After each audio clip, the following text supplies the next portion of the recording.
In 2004, I was 24 and worked at Taco Bell. My manager was 18. It wasn't the best time of my life, but I digress. The manager and I became close friends. My little goth self and my jock altar boy manager were like the odd couple. He loved how I could talk to anyone and that my girlfriend was hot. I liked that he seemed more open and willing to be like a chameleon every time we hung out at the goth bar. He even went as far as to buy fishnet shirts for club nights. And as things happen, we had a falling out a couple of years into our friendship. He got fired from Taco Bell for harassment, which was pretty uncharacteristic. He thought he was close enough friends with one of the girls who worked nights with us to say, "Hey, while you're down there," when she kneeled to get cheese from the reach-in refrigerator. He got fired from his second job for altering inventory counts and stealing Gatorade crates from the gas station where he worked nights. And around this time, he decided to start working as a carpenter and began training for it. He bought all the necessary tools and started attending a vocational school to learn the trade.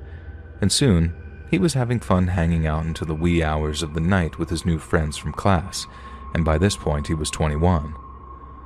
One night while driving back from a bar, he was far too drunk to drive. He hit a median on the freeway, rolled his car, and broke his leg. The rent and cleaning fell to me. I wouldn't have minded, but he didn't even clean his dishes. There would be mold in the sink. These were dishes that I bought, and I told him that if he couldn't wash them, he should just use paper plates, and I ended up throwing the plates out. After he healed up and started working as a contractor, he began bringing friends over for loud parties while I was always trying to sleep in the other room. He would be drunk as hell, and we would fight, mostly arguments, though he did throw a bottle at me once. It was so violent that I decided to just move out and go back home. A few years had passed, and in 2012 I graduated from college and moved to northern Wisconsin to work at a TV station. While having breakfast at a restaurant with my girlfriend, I got a text message from a friend back home asking what my old roommate's last name was. I told him, DeHunt, and sent a picture. "Is this him?" he asked. "Yep," I texted back. And then he sent me a picture of the whole newspaper, and I almost threw up. There was the church kid, and carpenter turned thief's mugshot.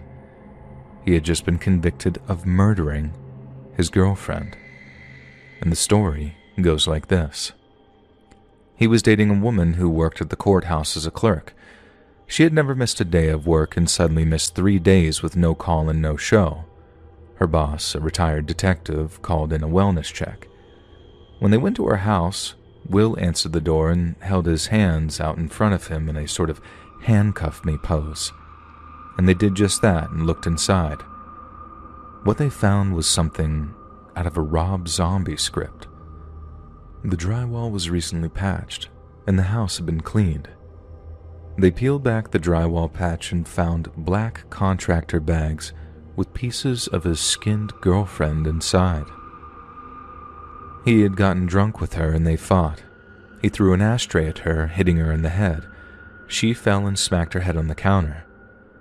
Panicking, he decided the best thing to do was strangle her to death and cut her into pieces in the basement with his sawzall. And that wouldn't do. On garbage day, people could see that it was a person, and so he used an X-Acto knife to skin the pieces, put them into the wall, and patched it up. I really did dodge the bullet. I could have been the first victim if I didn't move out of the way of his beer bottle that he threw at me so long ago.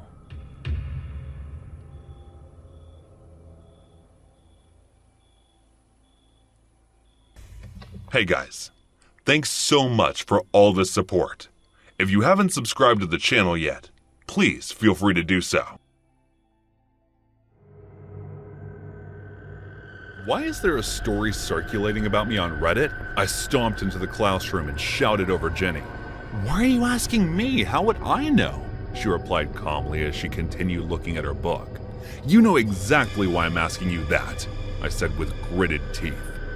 Why would I? She got up after saying without meeting my eyes, walking to the exit of the class, and once again I could only clench my fists in anger. Do you know my car has that little feature that records everything which I had to install due to an issue? You didn't know about that before pulling that little stunt, did you? Should I just upload that? I said in a slow, angry voice which made her stop in her tracks. I met Jenny a few months ago when I entered this campus for the first time. She was standing near the fountain talking to her friends, and among them was standing my elder sister, whom I had stopped talking to for the past 3 years. She was 2 years older than me, and if you're thinking that might be the reason for not talking to my sister, well, that is a story for some other time. Anyway, I walked past them completely focused on ignoring my sister. Guess that must be the reason I couldn't notice the lingering gaze of someone else on me. After getting the details of my class schedules, I went directly to attend the first lecture that was about to start within a few minutes. Upon entering the classroom, my eyes looked around the classroom trying to find an empty chair, which I found in the second back row. So I walked to the chair and took a seat. A gorgeous-looking professor who must be in her late 30s entered the classroom right after me, and the lecture started. My focus was entirely on the lecture when the professor looked at me, paused the lecture, and asked me to introduce myself. "Hi everyone, my name is Sebastian Huffman," I said in a slow tone, and as she heard my name, she immediately asked, "Huffman? Are you Eva's brother?" "Yes," I replied, feeling bitter inside. As she was about to say something else, the same girl I saw among my sister and her friends entered the classroom, and the teacher's attention shifted toward her. "Jenny, you're 20 minutes late for class. How many times should I tell you to stop hanging out with seniors during your class time?" Professor said while she carelessly looked toward me while replying to her. "It won't happen again, Miss Anastasia." And then she walked in my direction and stopped right in front of me. "You're sitting in my seat, dude. Move," she said in a demanding voice. "I did not find your name written on it. Why don't you go and sit somewhere else?" I might have been a new student, but I wasn't the kind who would let others step on me. "Jenny, what are you still doing standing there? Go and sit on that empty last seat and stop bothering the new student," Professor said strictly, which made Jenny glare at me annoyingly, and then walk to the back seat muttering something in her mouth that I couldn't quite understand. For the rest of the day, I noticed that only a few of my lectures clashed with Jenny's, so I was relieved because I didn't want any kind of trouble on my first day. It was better if other people stayed out of my business and let me just live my silent, peaceful life alone. But that hopeful thinking didn't last long when 2 boys came to me and started talking on their own. My attention wasn't on their conversation, so I did not know what they talked to me about, as I was just replying with yes or no. They noticed on their own that it would be useless trying to talk to me about my nature, so they went back to their seats on their own. The next day went like that. Jenny would keep glaring at me and students would try to talk to me, but then they would back off on their own. Only Professor Anastasia seemed a bit different. She was nice and talked only about the things related to her lectures. Sometimes here and there she would also ask if I was settling among others okay, or if the classes seemed understandable, to which I replied yes or no as well. But she seemed fine to me, and gradually I started to develop a crush on her, and her lectures became the only thing in the class I looked forward to. There was one guy whom I'd made friends with, Ben. He was quite a shy student, but we ended up becoming friends due to a combined project. Later I found out that Ben had a major crush on Jenny, which to be honest was quite a shock given her personality. One evening when Ben asked me if I wanted to grab a few drinks with him in the nearby bar, so I met him there, and I was shocked when I saw Jenny walking in and taking a seat among us. "I know you don't like her, but please for my sake, bear with it." Ben sensed the tension in the air, so he whispered in my ear. I had no other choice looking at the situation, so I agreed. We started drinking, but after 2 glasses I stopped since I could get easily drunk. But Jenny passed another filling glass with me saying, "Don't be a puss, only cowards can't handle their drinks." I don't know if she was saying that to get on my nerves or something else, but it worked. I drank another 3 glasses continuously. The last thing I remember was fading voice of Ben, who was asking me if I'd be able to go out on my own. When I woke up, I was having a splitting headache and I couldn't remember anything that happened last night. After taking some hangover medicine and freshening up, I took out my car and started to drive to college. I had a habit of checking Reddit to see if there was something new on it when I saw a story posted by someone implying the worst thing that could happen to a guy. The post was written by a girl who claimed that I was a big pervert. I had bad intentions for our professor, and late night in a drunken state, I tried to take advantage of a girl. She claimed that she would never reveal her identity because she was afraid her reputation would get tarnished. After reading it, I stopped the car, and I tried hard to remember what happened last night when it started to come back to me. Jenny sent Ben off home and said that she would drop me off in my car, claiming she knew my home since she was the friends with the sisters. She did take me to my car, but instead of taking me home, she started unbuttoning my shirt. I was still in little sense, so I resisted her. When she tried forcing me to sleep with her, I pushed her, saying I liked someone else. She stopped and glared at me, asking whom it was. I mumbled Professor Anastasia's name before passing out. The moment I remembered everything, I felt nothing but rage. So I started the car and drove to the college, determined to confront her in front of everyone, as I had already mentioned before. I'm not the kind who would let others step on me.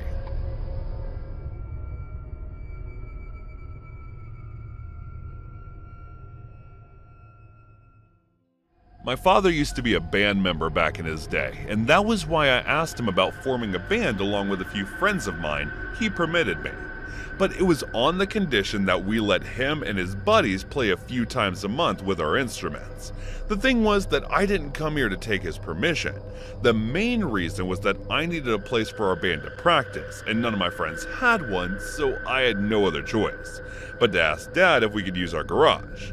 Huh, our garage? Are you out of your damn mind? You know that your mother's going to kill the both of us if I let you do that, right? I knew he would drop the bundle because of Mom.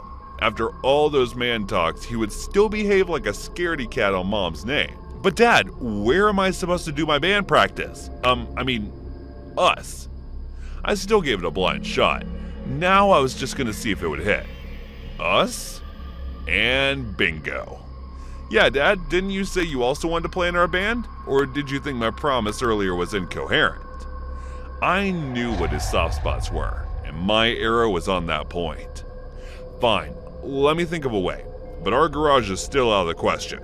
I'll try to look up if anyone I know has an empty space. He said in a serious thinking tone, but I knew too well that he was a big softy when it came to some buttering up. Yeah, of course, Dad. Take your time, and no pressure. I gave a wink as I said that before walking out. Right, I heard him sigh on the way out. This wasn't the first time I tricked him into doing something. It's just he never knows that his children are misleading him. I swear to God, Mom had chosen the most gullible man as his life partner, and I think she knew it too. Now that I was talking about it, there's no way she didn't use this fact for her gain. Talking about my mother, she's one of the scariest human beings on this planet. That was why not just I and my siblings fear her, but our dad, her better half, did too. Anyway, so Dad's connection got us a place to practice for our band, which was one of his old buddies, Derek's farmhouse garage, who was still unmarried. I don't know why, because Dad concealed that information and it didn't matter either. All we needed was a place, and we got it. The farmhouse was a bit of a distance from our place, almost like 5 miles driving. But we all decided to practice on weekends, so it was all good. The first Saturday we went to practice there, we met with Derek. He seemed like a sweet guy, but there was something that felt off about him. His smile was of a kind, nice friend, and the way he talked was police and hearty. But it was his eyes. Something about the look in his eyes that were only visible for a bare second that gave it off. I had seen that look when I was 7 years old. I had seen that same look in the eyes of my wrongdoer. I vaguely remember the man wearing a black mask and a black cap who broke into our house in my parents' absence and did those horrendous things to me. My memories are completely blank after that, so I don't remember much of the details. But for some reason, when I saw Derek's eyes, I felt this overwhelming dread taking over my senses.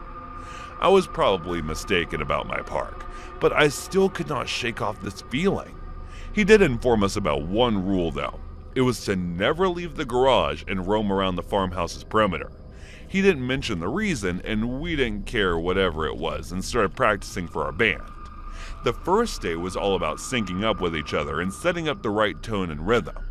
The next day we made a bit of progress since we knew the tones of the songs we prepared on singing. Felix was our lead vocalist, and he was also one of the famous guys in high school who was infamous for being kittenish among girls, but his voice was still one of a kind. That was the very reason we chose him to be our lead vocal. I had a few hopes and dreams with this band, and I had already dreamt of a far future where we'd be rich and famous. The next few weeks, the practice started to progress, and Dad also dropped by once. He played the guitar for a bit, and trust me, I thought I should make him the guitarist of our band, but that place was already taken by my best friend Bruce. As days went by, I started to notice Felix started to come late and leave early to go nowhere, and whenever we asked, he just made up a few excuses. Well, it wasn't bad because he wasn't skipping the practice session until one day when he didn't show up. We tried calling him a few times, but his number was turned off. Thinking we would grab the dude in school the next, we went with full determination, but he didn't show up there either. The moment Mom received a call from his parents about him being missing, we realized something was up since the day he first showed up late. We called the cops about everything. But the thing was, there was no sign of him leaving the farmhouse on that Saturday since no street surveillance camera captured his bike returning from there. They investigated a bit more and found the footage in which his bike was seen leaving the street around 10 at night, which was way past the time we used to leave. I didn't understand why in the world he sneaked up since nobody lived in that farmhouse. Upon searching the house, a woman was found in there who introduced herself as Derek's wife and told them about being in that house for almost 3 years now. Further questioning revealed that Felix had found out about her, and the two of them secretly starting having an affair, which was found out by Derek, who killed and later mutilated Felix's body. It was given that we stopped going there for our band practice, and the farmhouse was sealed for investigation since cops still hadn't found the body yet. Even after 3 months, the case is stuck at that point, and Derek is still on the run, and they're unable to catch him. I don't know why, but I'm sure that man from all those years ago who wronged me to the extinction of trauma is Derek. Well, not to be insensitive or anything, but I think no more band dreams for us anymore, since our vocalist is dead. This incident occurred during my second year of college, sometime in the fall of 2002. All 4 years there, I worked as a waitress in a small family restaurant next to campus. The pay was far from adequate, but the owners treated me like one of them. Growing up without parents made this connection very important to me, so much so they remain an important part of my life to this day. I was one of 4 girls working nights, and 3 of us were students currently attending the university. The surrounding neighborhood had been on a downward slide for the past 20 years. Even with a large number of students inhabiting the area, crime was still steadily on the rise. In order to at least try to prevent ourselves from becoming victims of said crime, several safety measures were implemented. All the usual things, escorting each other to our cars, not leaving the back door open, things like that. However, no matter how hard you try to be safe, some a-hole will find a way to violate you anyway. One late night, just as we were wrapping up the dinner shift, a giant idiot would do just this and, in the process, almost cause a beautiful family to collapse. That night, we were quickly coming on the end of another regular dinner shift when a man came in and said he wanted to get something to go. No problem. I took his order and gave it to the kitchen. Working the kitchen that night was Matt, the owner's only son, and he wasn't happy when he saw it. He tried to throw it together as fast as possible so he could finish cleaning and head home.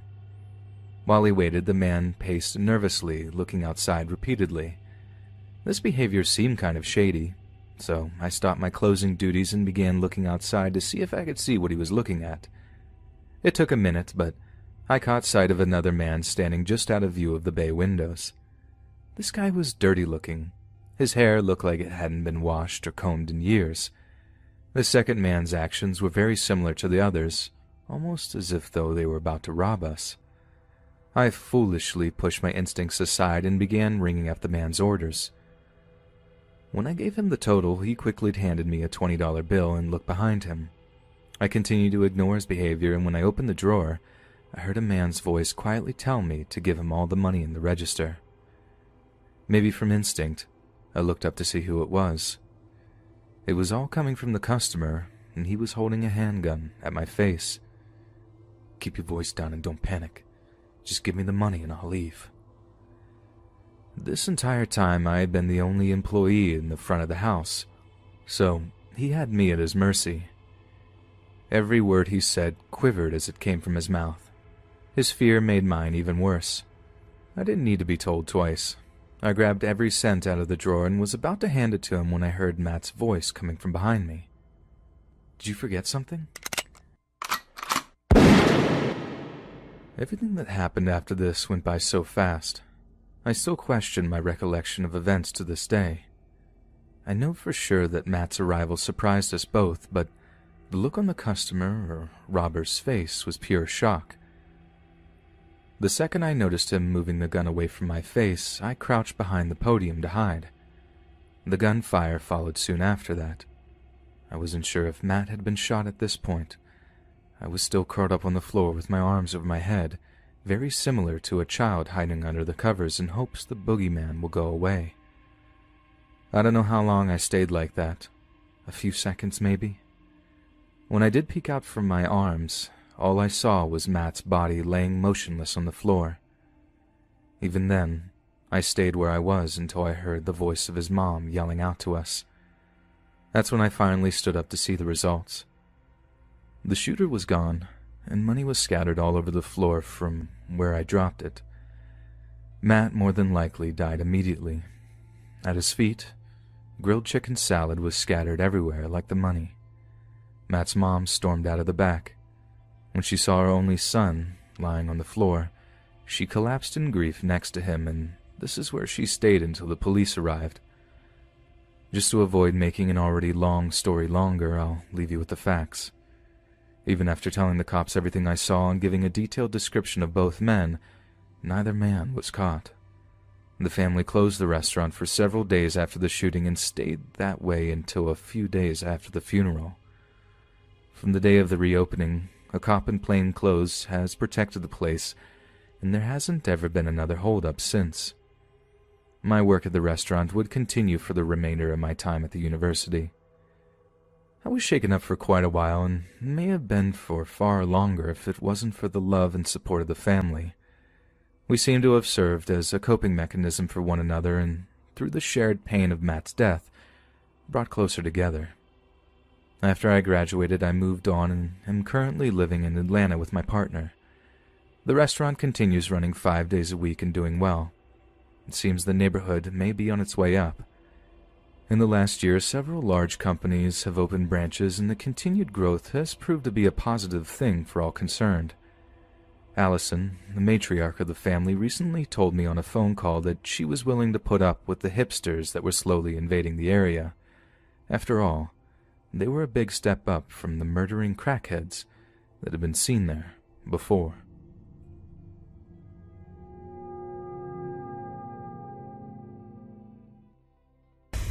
Hey guys, thanks so much for all the support. If you haven't subscribed to the channel yet, please feel free to do so. On Valentine's Day back in 1982, an Arizona state trooper was walking along the side of Interstate Highway 40. He was searching for the remains of a blown-out tire which had been lost during a recent traffic accident that occurred near the Monte Carlo truck stop, around 11 miles away from Williams, Arizona. As the officer continued to search, he found himself approaching a cedar tree, having spotted something half buried in the soil beneath it.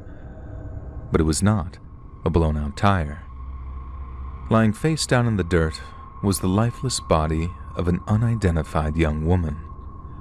She had apparently been dragged around 25 feet from the nearby interstate, and lying next to the corpse was a white sweater with red stripes, a white bra, and a white handkerchief. Larger sections of the girl's face and right ear, as well as her hands and feet, had been eaten away by animals, making fingerprint identification completely impossible. Coroners later determined that the girl had been dead for around 2 weeks before she was discovered, and that the cause of death was most likely suffocation or asphyxiation, as her hyoid bone had not been broken, and there were no other significant indications of physical trauma. Since it was impossible to identify her, and in light of the date her corpse was discovered, the authorities nicknamed the girl Valentine Sally instead of the usual Jane Doe. In an effort to identify their nameless victim, police officers canvassed the surrounding area in the hopes of garnering clues. One witness claimed to have given Valentine Sally a ride after spotting her hitchhiking around Cords Junction, which is around an hour's drive away from Flagstaff, Arizona. The witness claimed that the hitchhiker's journey had started in Phoenix Valley, and that she was employed as a dishwasher at a restaurant there. She also claimed to have a family in the state of New Jersey, and that she intended on traveling there due to trouble in her home life. Her plan was to make it all the way to the Little America truck stop in Flagstaff, where she would hitch a ride further east with any truckers headed in that direction. Days later, a woman named Patty Wilkins contacted law enforcement, claiming that she'd spotted the Valentine Sally on February 4th, when she arrived at her family's truck stop in the company of a much older man.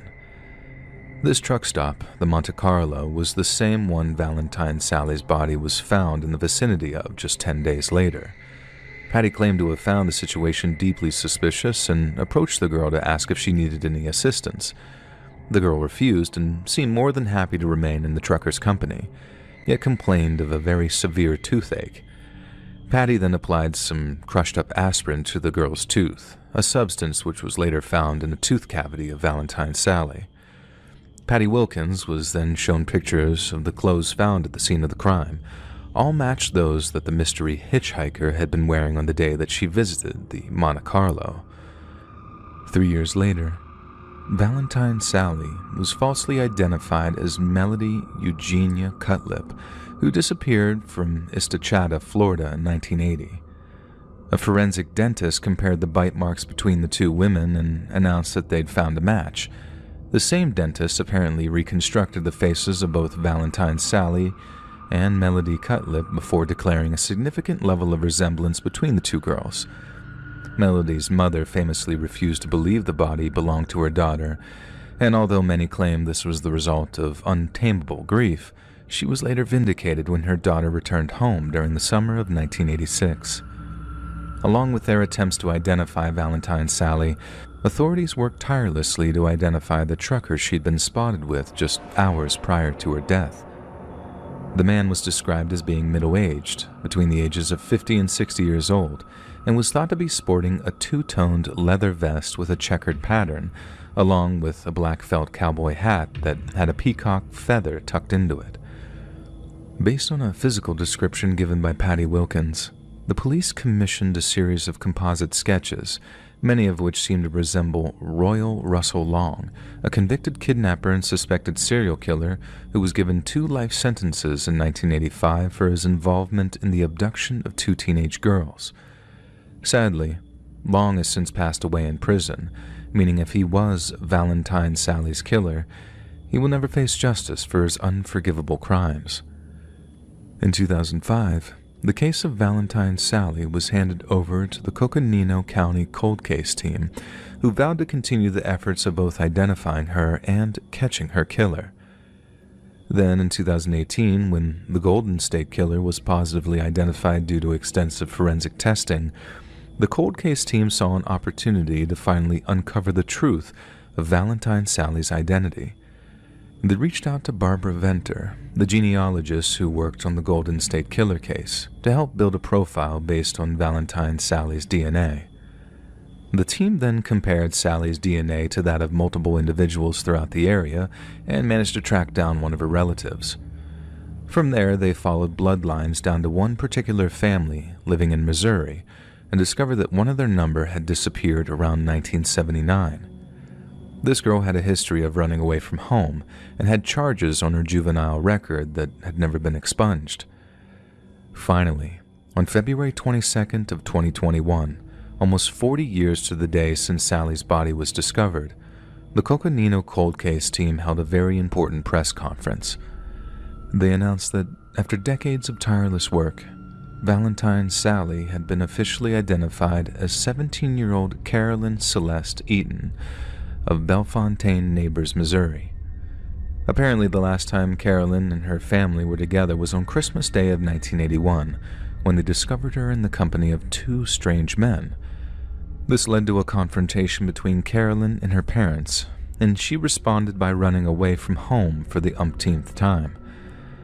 Her parents assumed that she'd return in the usual time frame, when she either ran out of money or realized her mistake. Little did they know, they'd never see their little girl ever again. In an interview following the long-awaited identification, Patty Wilkins stated that she was haunted by Carolyn's murder and felt like she was her last, best chance of salvation. "I knew something was off," she told a journalist. "I just knew it. Even when she told me she didn't need any help, I could sense something wasn't right. But I didn't do anything. At least, I didn't do enough. And I guess that's a regret that I'll just have to learn to live with."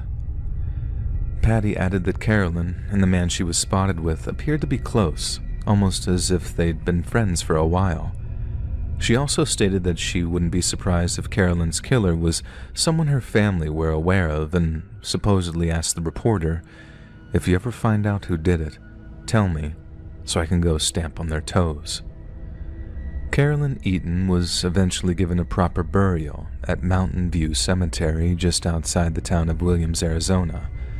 She lies under a very unusual-looking headstone, one that stands in stark contrast with those around it. Instead of a dull gray slab of stone, Carolyn's marker is a large, bright red heart which depicts the names Valentine Sally as well as Carolyn Eaton. This is to signify that no matter how long a person is missing for, no matter how long they're referred to by Jane Doe or any other morbid nickname, they will not stay that way forever.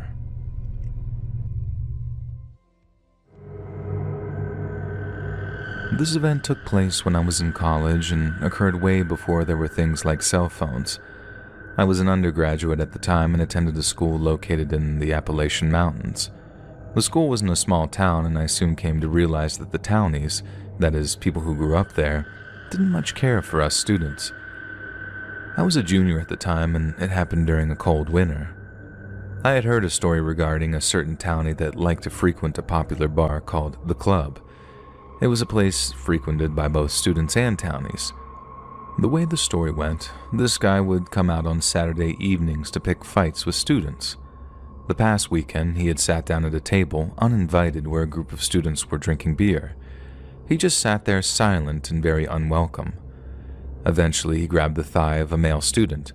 He then assaulted them when the student gripped him by the arm and told him to let go. Supposedly, the students all had to go to the hospital due to injuries sustained during the beating. The owner didn't do a thing about it either, also being a townie, I guess. The next Saturday night rolled around and I told my buddies, let's teach this jerk a lesson. I was raised by my dad not to be a victim and to look out for my friends. I played pool and poker to help put myself through school, so I knew how to handle myself. Having heard the townie liked to punch his victims in the solar plexus, I got some magazines and taped them around my torso with a roll of electrical tape. I also got an empty glass Coke bottle and put it in a jacket pocket. And we waited until around 10 p.m. and then headed over to the bar and got a table, leaving one chair empty beside me. We were enjoying a cold pitcher of Pabst when one of my friends told me that he was there now. We made sure not to look at him and kept on drinking. Eventually, he came over and sat down in the empty chair beside me. Casually, I turned to look at him and smiled. And sure enough, he immediately grabbed me by my leg. "Hey there, fella," I said, still smiling as I took another sip of beer. He had a hard grip on my thigh as he stared back at me, not saying a word. "Well, you certainly aren't a shy one," I said, and my friends all laughed. It had grown silent. Everyone in the bar was watching now. I had a nice pinch of Copenhagen snuff between my cheek and gums. I spit into one of his eyes, which caused him to involuntarily close both. Immediately, I punched him in the throat as hard as I could, knocking the creep backwards. He fell out of his seat, landing on his butt. "Take this outside," yelled the owner from behind the bar. We stepped out into the back alley, followed by the townie. His eyes blazed with anger as he quickly came towards me. He took a swing, which I blocked as I pulled out that glass Coke bottle, gripping it by the neck. I swung back hard, landing a very savage blow against his thick skull. I felt it connect with a very satisfying thud. His head snapped back and he stumbled. I kicked his legs out from under him, and then we circled around him and started kicking him with our steel-toed Doc Martens. He tried to get up, but we just kept kicking him as hard as we could, working up a good sweat. He must have tried not to yell or scream, but soon enough he was crying like a baby. And this went on for quite a while until we eventually heard whining sirens approaching us. "Let's go," I shouted as we legged it out of there as fast as we could. Later, we were told an ambulance had to come to the bar to cart off the unconscious townie on a stretcher. And needless to say, we didn't return to the club anytime soon again. One time the next year, I went back and saw a townie sitting in a wheelchair beside the bar. He looked like him, but he wasn't so big anymore and trembled a lot. He looked my way eventually and immediately broke eye contact. He never said another word. Oh well, I thought. He had brought it on himself. There are consequences to your actions.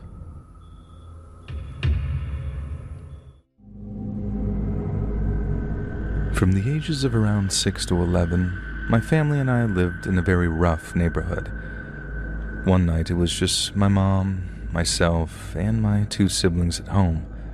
My dad used to drive truck for a living, which obviously meant that he was away an awful lot, meaning a lot of the time it was just our mom taking care of us. That night at around midnight, someone started ringing our apartment's buzzer.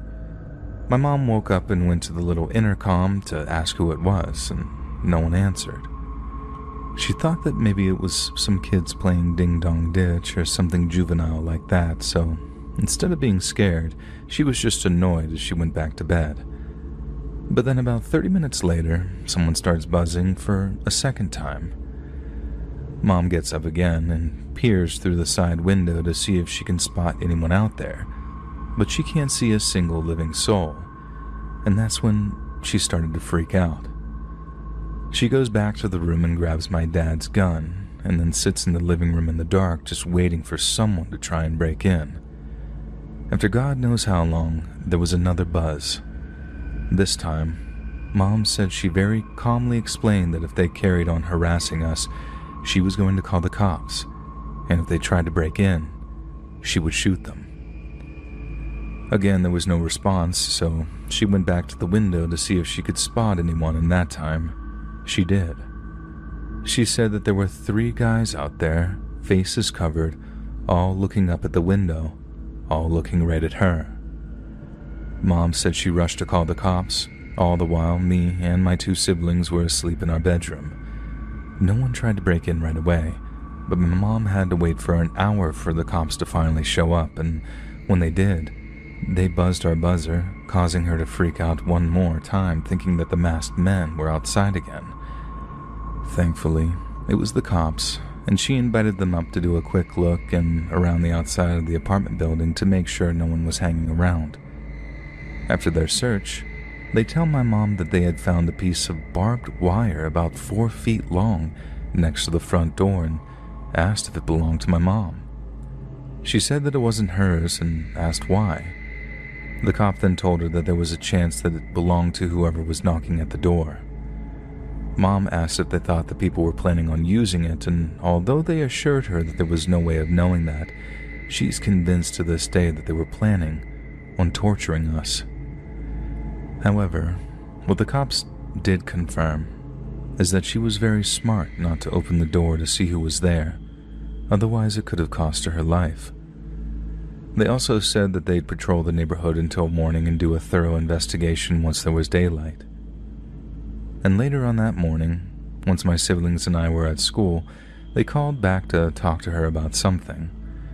They said that when they were searching around the house, they found footprints leading around to the back of the home, leading up to my bedroom window. You see, our apartment was on the second floor, so scarily accessible to anyone with a fairly long ladder. They also found nicks in the window sill where the person, or persons, were trying to pry open the window to break in, but failed. My mom always suspected that one of our neighbors had been involved, because he would always stare very creepily at my mom whenever they crossed paths. He also knew when my dad wasn't home, since he knows what vehicle he drives. Mom said that was the final straw of wanting to get the hell out of that place, and as soon as my dad came home, she gave him a very strong ultimatum: find us someplace else to live, or she was leaving him and taking us kids with her. And so within 6 months we were living somewhere else, and I celebrated my 12th birthday someplace where she actually felt safe, and not in a neighborhood where she felt like she needed to sleep with one eye open.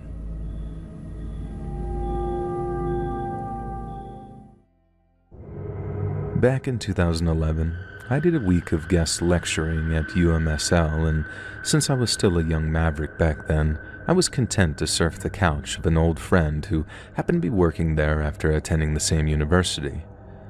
We were still in our late 20s, so we were holding down jobs and being fairly responsible, but still staying up until 3 a.m. on the weekend, playing stoned Wii Sports until we got hungry enough to want to eat. At which point, we'd head over to the local 24-hour Walmart to grab whatever looked good. He worked late shifts, and almost all my lectures were scheduled for the afternoon, so we stayed up almost every night, either just hanging out, watching movies, or playing Wii. Then, on the 4th night of our little ritual, my buddy gets home from work, we smoke up, play some more Wii Sports, and then made our way over to the Walmart to get some food. We're walking up and down the aisles with a basket, throwing in pizzas and wings and whatnot, but then, when we got to the snack aisle, we found ourselves in a minor disagreement over which chips to buy. We basically ended up standing there having some dog-brained debate on which Ruffles were the superior flavor, when I start to notice this dude at the end of the aisle on our right. And I noticed him because he wasn't looking at the chips. He was looking directly at us. You know when you can see someone looking in your direction, but you don't want to make any eye contact with them, so you kind of just check them out in your peripheral vision, but refrain from meeting their gaze? It sounds oddly specific, I know, but I'm sure some of you will know what I mean when I say that. I didn't look directly at this dude, but I also knew for certain that he was looking at us. Not just a glance either. He was staring at us. I turned to my buddy and I was about to say, "Get a load of this guy," when I saw a second dude standing at the opposite end of the aisle, who was doing the exact same thing. Now, I did end up making eye contact with the second guy, purely by accident, but he only glanced at me for a second before I recognized that he wasn't strictly looking at me. He was looking past me, at the first guy I had spotted, who was standing to my right. And that's when I turned back to the original dude to see if he really was checking out this other guy and not me and my buddy, and lo and behold, he was indeed looking at this seemingly random dude. Keeping in mind that I'm just completely toasted at this time, it took me a second to realize what was going on, and that there weren't just these two random dudes staring at me from each end of the aisle. They were having some kind of weird staring competition, and at first I didn't realize just what that meant. But the second the guy on my right reached into his waistband, and I saw this flash of jet black against his bright red boxers, everything I'd been slow to pick up on hit me all at once, and I just remember dragging my buddy to the floor as the shots started popping off around us. I instinctively tucked my head in and squeezed my eyes shut after hitting the floor, so I didn't see anything of what happened next. All I heard was the shots, or more specifically, the crazy echoing they made as the sound waves bounced all over the store. Then, while the shots were like whop, whop, whop, whop, whop, whop, just this weird sound, I had my buddy in my left ear screaming, "What the F? What the F and F?" And we just lay there until everything finally went quiet, ears ringing, and by that point my buddy had gone quiet too. Probably one of the most terrifying moments of my entire life, right there, thinking one of my best friends in the entire world had been shot dead. Thankfully, he just finally decided to shut up and stop screaming, but that moment of thinking, oh God, please no, probably one of the worst ones of my entire life. I remember just helping my friend up, and then we saw one of the employees running for a fire exit, and we followed. And then the next thing, we were in the parking lot, hearing one siren turn into two and then double again, and then before we knew it, there were like half a dozen cop cars all pulling into that Walmart parking lot in twos and threes. The parking lot was just completely filled with blue and red lights as the cops ran into the Walmart through the front entrance. But by that point, I think both shooters were long gone. I don't remember seeing any blood either. I mean, not that we were looking, but the point is, I'm not sure that they even hit each other. And I read later that you don't even start gushing blood after being shot, that it sometimes takes a second for the bleeding to really kick in, depending on where the wound is. So maybe they did hit each other and I just didn't see any of it.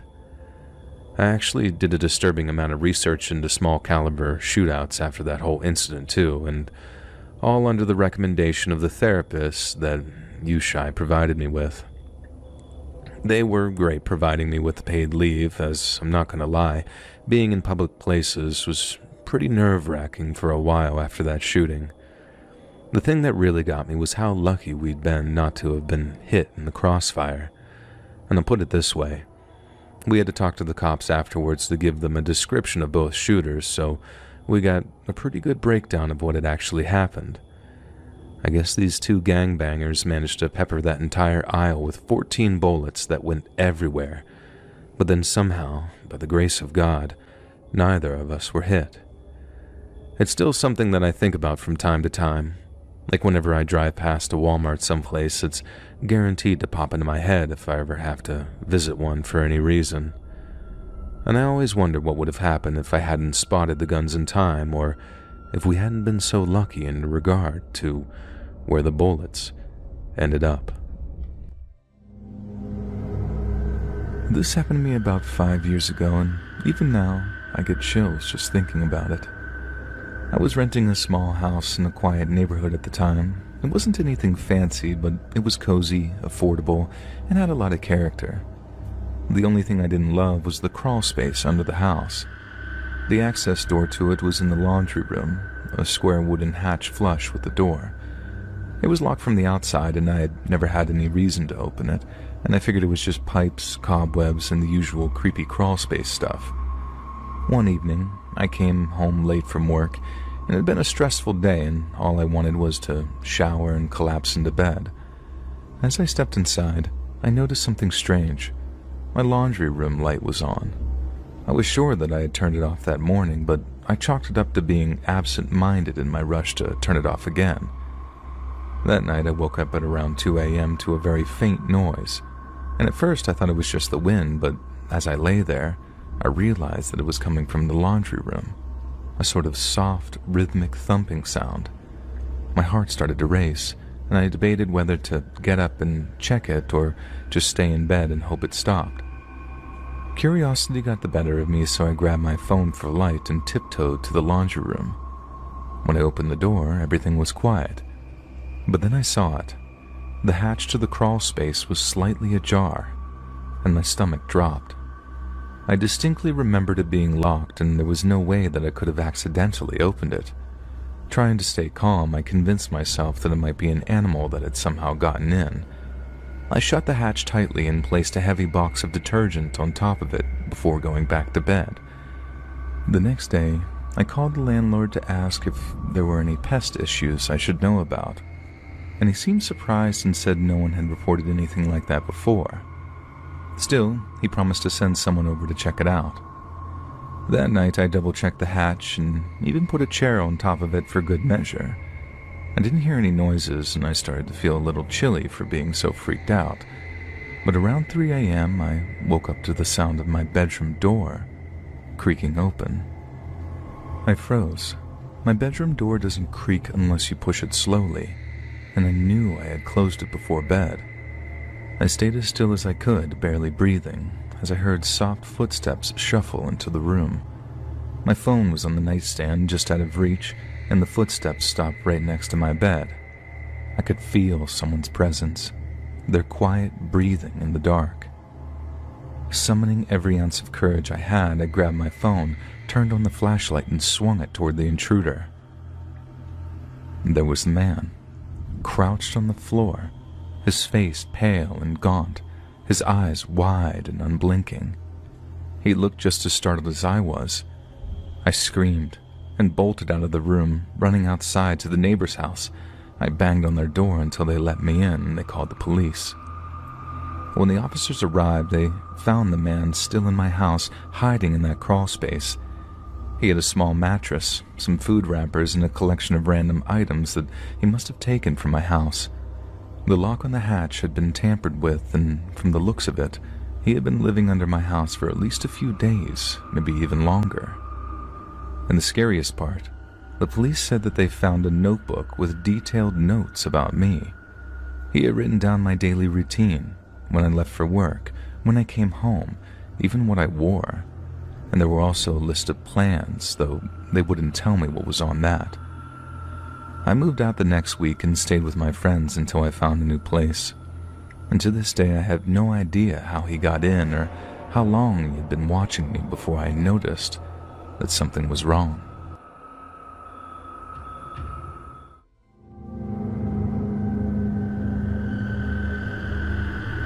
When I was 14 years old, my family and I went on a boating trip out of Melbourne's western Port Bay. I remember being at the helm with my father, steering the little boat over the waves, and then the next thing we knew, my big brother was shouting that water was coming in. And it all happened so fast. Mom and Dad were shouting for us to stay together, and then suddenly, the boat tipped over, and we were in the water. We later found out that the bottom of our boat had been almost completely rotten, and that its owners had been extremely and willfully negligent in renting it to us, and we had no choice but to start swimming. Since it was late in the evening, no one had seen us go down, so it was up to us to rescue ourselves. I was a reasonably good swimmer, and we all had life jackets on, but it was still around 2 miles back to shore, so land looked like it was a long, long way away. Darkness fell as we were swimming, but my dad started to struggle and my big brother swam back to try and help him. My mom and I stuck together and kept going, but we soon lost sight of my father and brother. Seagulls cried out above me, and I kept imagining that they were warning me of an attack from sharks that were no doubt swimming in the waters around us. I could see land, but it didn't seem to get any closer. Finally, after more than 3 hours in that water, I felt the sandy bottom against my feet. I'd reached the mud flats of what I believed was the mainland, but my mom, dad, and brother were nowhere to be seen. I was weak, cold, and exhausted. I dragged myself through the mud, which at some points was almost up to my waist, and this was even more terrifying than the swimming. The mud kept on sucking me down, and I was terrified that I'd sink and be suffocated. My muscles ached, my lungs burned, and I felt like I was about to pass out at points. But at the same time, I knew the clock was ticking, that it was essentially down to me and me alone to get help from my family. The clock was ticking in my head, and I needed to get my family the help they badly needed. When I finally made it ashore, I realized that I was on French Island, an island with an old, disused prison on it that has only about 50 people on it. I ran through the bushland, using up the last reserves of my energy, it felt like, and feeling thorns scratching against my legs and arms. I ran for a long time, too, stopping every so often to catch my breath before continuing through the bush. Finally, I found a house, and after banging on the door, someone opened it and I told them what had happened. I just remember crying and crying as they tried to comfort me, and how I begged them to help find my family. They told me everything was going to be okay, and that they'd contacted the Victoria Coast Guard. I appreciate that they were just trying to console me, but I knew they were wrong. The next morning, the bodies of my mom, dad, and older brother were recovered from the water off the coast of Fairhaven, and words can't express how devastated I was. and I was filled with this overwhelming survivor's guilt, thinking that I should be the one dead. And for 5 long years, I was a wreck, and I think I might be dead from drink and drugs if it wasn't for the birth of my first kid. And for a long, long time, I avoided any kind of large body of water, which included swimming pools, before my therapist suggested that I undertake some exposure therapy. This would involve brief trips to a local pool, but at first, my anxiety was so bad that even if my head was above the water, I just couldn't breathe.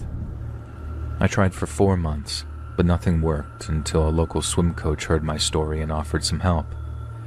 And then over the next year or so, the therapy started to chip away at my fear until, finally, I was able to look at the sea without feeling like I was about to have a panic attack. My proudest moment has been taking part in a charity swim across the Rip, which is an infamously rough stretch of water. We helped raise money for a domestic violence charity here in Australia, which is a cause very close to my heart for reasons that could well make for another true scary story. It might have taken me 20 years, but I no longer let my fear control me.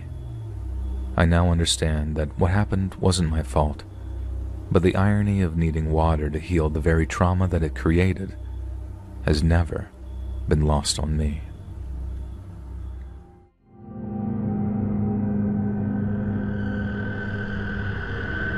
It was the weekend before spring break was to end, and I was out with a few friends from school. This was my senior year in high school. Everyone except my friend Keith was in their final year. Keith was a junior. And to be specific, it was Saturday evening at around 15 past midnight.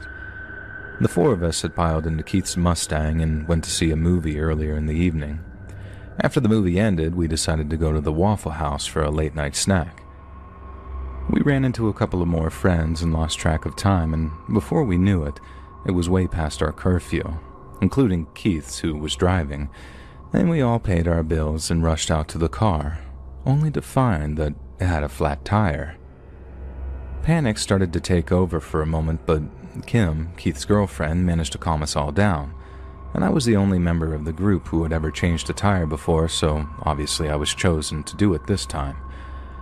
I began by asking Keith where his spare was located, and I was rewarded with a very blank stare and a lazy shrug, and it was clear that it was going to be of no help, so I just went in search of it myself. And after countless minutes of digging through a giant pile of clothes and junk, I finally found it. Luckily, the jack and a lug wrench were lying underneath, and once I was able to dig everything out, I rolled the tire over and jacked up the car. Kim was kind enough to sit next to me and light things up with her phone. Keith and our friend Seth just sat on the curb texting people while we did the work, and to be honest, there really wasn't much they could do, but their lack of concern did annoy me a bit, especially Keith's. I shrugged it off and got down to business. The spare did appear to be a little underinflated, but it was going to have to do for now. And the actual operation was going relatively smoothly, but it was looking like we'd be on the road soon until a new problem arrived. Just as I was beginning to hand-tighten the bolts on the spare, a car of college guys pulled up a few spaces over. Normally, this wouldn't have really mattered, but in this case, it probably meant trouble. You see, my friends and I had problems with these guys in the past.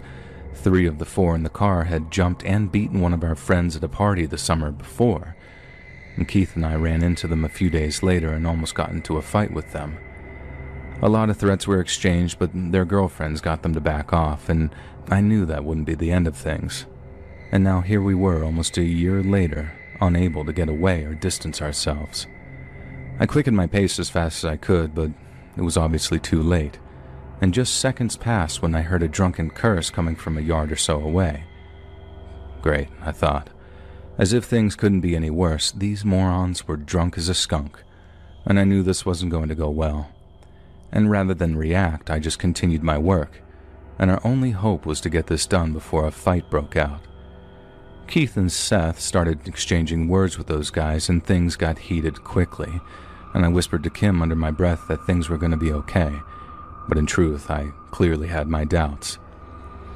The last lug nut was tightened just as things were popping off. I didn't see the first hit, but I knew something was wrong when the light disappeared. I turned around and saw Keith stumbled back onto the ground. Seth was all alone now and outnumbered 4-1, and without a second thought, I ran towards the attackers, swinging wildly with that lug wrench as I went. In hindsight, it's probably a miracle I didn't seriously injure anyone or kill anyone with it. I know I made contact with at least 2 people, but I'm not sure where, and I continued swinging around like a madman until I heard a voice behind me telling me to stop. It took me a moment to realize that it was Seth. I turned around and saw him waving his hands, and now that I was out of my haze, I could see Keith lowering the jack while Kim helped him. I didn't know where the college guys had gone, and at that point, I didn't care. My single thought was to get away from the situation. Seth and I gathered up all the tools and threw them into the trunk, while Keith and Kim got into the car and started it. We hopped into the car and pretty much squealed out of that parking lot. It's a miracle that the spare held up, and I don't recall checking the nuts one last time before leaving. And now is when I began asking questions. Seth waited patiently until I finished to answer me, and he said that 3 of the 4 were about to jump him, but I went crazy and started swinging that wrench around, and they turned to jump on me, but I hit them all a couple of times and they just turned tail and took off. And to this day, I still don't really remember much of it. I guess it doesn't matter though. We all got away unharmed and we never saw those idiots again. I was worried for a while that the cops were probably going to show up, but thankfully they never did. And hopefully those losers learned their lesson that night. No matter how tough you think you are, a scared nerd with a lug wrench probably is tougher.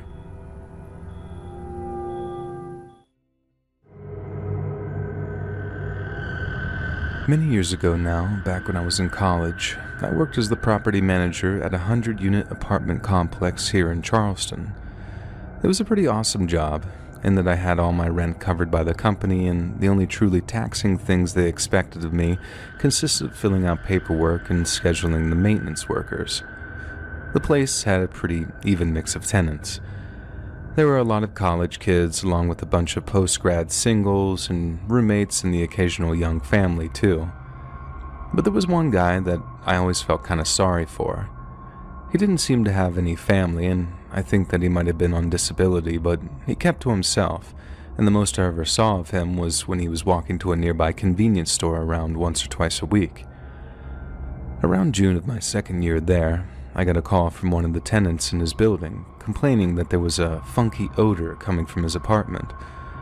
I went in, and it smelled kind of like someone had puked in the hall, and seeing as there was a handful of college kids in that building, that was actually a pretty depressing and common occurrence.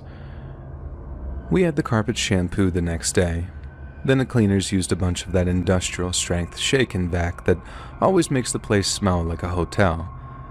Once that was done, I honestly figured that'd be the end of it. But then I think that it was maybe 3 or 4 days after, I get calls from half a dozen other tenants saying that the smell had only gotten worse. I remember being sat in my car, trying to figure out just what the hell was going on when suddenly my cell phone started buzzing. Remember the sickly-looking loner that I just told you about? The one who I only saw walk over to the store every so often? Well, the person calling me turned out to be that guy's daughter, calling all the way over from Michigan. Her dad hadn't answered his phone in a few weeks, and she was getting kind of worried about him, and could I go over and check on him to make sure that he just lost his cell phone while on D&D or whatever. I said that I'd oblige her and then head over to his building again just to do that. As I'm walking, I put 2 and 2 together. It's summer, there's a bad smell in the building, and my sickly-looking loner hadn't been heard from in a while. I immediately called my on-duty maintenance guy and told him about the call, and he too thinks that we're both about to have a really bad day. We met up, walked up to the guy's floor, and sure enough, the smell hits us like an absolute freight train. Then, when we managed to get the door of the loner's apartment open, the smell is considerably stronger. We knocked on the door a few times, and to this day I'm not entirely sure why we did that. I guess it was just one final grasp at home before we had to deal with the reality in front of it. But when we got no answer, I opened the door and all we could hear was the non-stop buzz of all the flies in the apartment. I immediately slammed the door, walked out of the building with the maintenance guy behind me, and we slowly figured out a plan of action.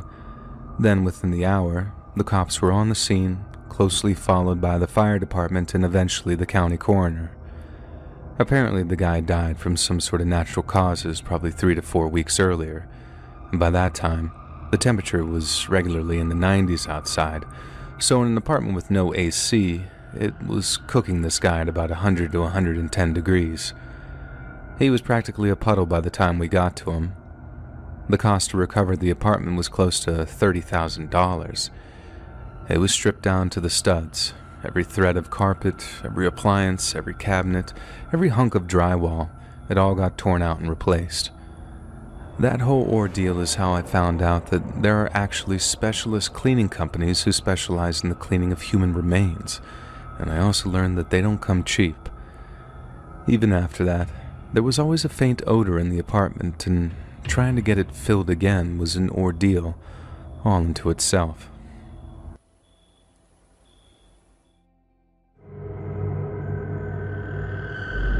Back when I was in middle school, I used to hang around with a group of neighborhood kids around my own age. There were maybe half a dozen of us, and looking back on it, we fit some pretty standard friend group archetypes. We had our wise and cautious leader, a reckless daredevil, a mama's boy, an all-American sports kid, one boring, quiet kid, and the crazy one. We all got along well enough, even the crazy kid in spite of how annoying he could be. This is back when parents didn't so much involve themselves in what was going on in their kids' minds, and we just got told to go out and play, so I myself didn't realize that there was something wrong with the kid until years later. This kid's family were the most well-off in the neighborhood, which wasn't saying all that much, but they worked their butts off and basically paid no attention to their crazy kid. He told us they figured he was just smart and a free spirit, but with hindsight being what it is, his parents should have gotten him help before it all came to a head, so to speak. So as I was saying, they just figured the kid was smart, so they bought him all kinds of telescopes and science books and encyclopedias, all kinds of things he never used or cared for and would oftentimes trash in a fit of frustration. Then one day, I was exploring in the woods near my house with a couple of friends when, suddenly, we found ourselves on an unpaved road near the crazy kid's house. A contractor had been digging a foundation for a new house, and we often played in the pit and gravel piles. Down in the pit was the crazy kid, doing something we couldn't see until we got closer. Being boys, we needed no excuse to scramble down into a deep pit and explore, so skidding down the sides of the pit, we ran over to him. When we got to him, we noticed that he had what looked a lot like a chemistry set with him, and although I couldn't see exactly what it was he was doing right away, I did notice the huge, wild smile on his face. A big frog from the swamp had somehow fallen into the big pit, and this boy had captured it. Using pins from his biology kit, he had nailed it to the ground on its back through all 4 legs. The terrified frog was still alive when he cut it open with a scalpel. Then, I guess out of morbid curiosity, he poured a bottle of hydrochloric acid into the frog's open chest cavity. 4 decades later, and I still can't seem to shake what I saw and heard that day. He was laughing out loud as he held the bottle and scalpel, watching with glee as the subject squirmed in agony. I was so freaked out that I just ran. I caught a bunch of guff for it and got called a chicken later, but that's what I did. I just never seen that kind of stuff before, even if it was just a frog. I ran all the way back home, ran into the open garage, then climbed into the loft and just cried my eyes out. I could not get the sights and sounds out of my mind. I just couldn't for the life of me believe that anyone could be so cruel. Eventually, I fell asleep from exhaustion in some old, scratchy army blankets my dad kept in the loft, and then I awoke to what was the sound of my mother calling me for dinner. I still felt sick. I wasn't hungry, and I remember thinking that I would never be hungry again. I didn't feel like I could tell my parents what had happened. I didn't think they would punish me, but I knew that they would call the boy's parents, and then my life would just be torture from getting called a snitch as well as a chicken. I had to get up and push my food around the plate until my mom excused me from the table. That night, reliving the whole thing in my dark bedroom, I decided that I would never, ever hang out with that boy again. I never spoke of what happened with my other friends, but I know that they were affected. Maybe not as much as me, but they clearly were. They stopped hanging around with the crazy kid too, and he became even more isolated and frustrated, especially with his mother. His mother even came staggering around to our parents' places one night, asking why no one liked her boy. But she knew why no one liked him. It was the talk of the neighborhood for weeks. Years went by, and eventually he dropped out of school and disappeared into some private program for kids who needed special help. And we were glad to hear it, but too little too late, if you ask me. I'm actually 55 years old, and thinking about this experience that occurred to me more than 40 years ago still upsets me when I think about it, and I know that I'll probably have nightmares because I brought it up tonight. It was without a doubt the most disturbing thing I'd ever experienced.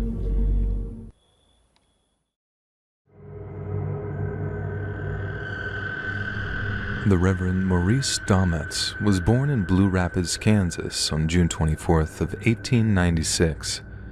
After graduating high school, Maurice briefly attended Hastings College up in Nebraska, but dropped out just months before his final examinations in favor of studying at Omaha's Presbyterian Theological Seminary. He then attained a master's degree in theology from the University of Denver before continuing his academic study at the city's Rockmont College. From 1923 to 1943, Maurice earned a living as the associate editor of the Christian monthly magazine, Grace and Truth, and it was during this period that he met his wife-to-be, Myrtle. They were married on June 1st of 1930, settled in Longmont, Colorado, and soon welcomed a daughter named Martha Ann into the world. Throughout his life, Maurice continued work as the editor of various Christian magazines, to which he often contributed, as well as serving as the Longmont Chamber of Commerce, the Denver Bible College Board of Trustees, and the Rockmont College Alumni Association.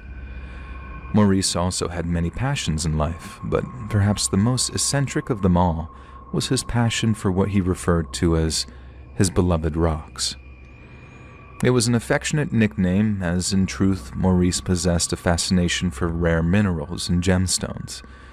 He was a keen member and avid contributor to the American Federation of Mineral Societies, while holding a senior position at the Flatirons Gem and Mineral Club. And throughout his life, he regularly engaged in one of his favorite hobbies, mineral hunting. Even in his advanced years, Maurice would enlist the help of a more mobile friend, then drive out into the woods to hunt for rare quartz or hematite. And that's exactly what he was doing on April 29th of 1981, when he and a man named David McSherry traveled to the Topaz Point picnic area near Devil's Head, Colorado.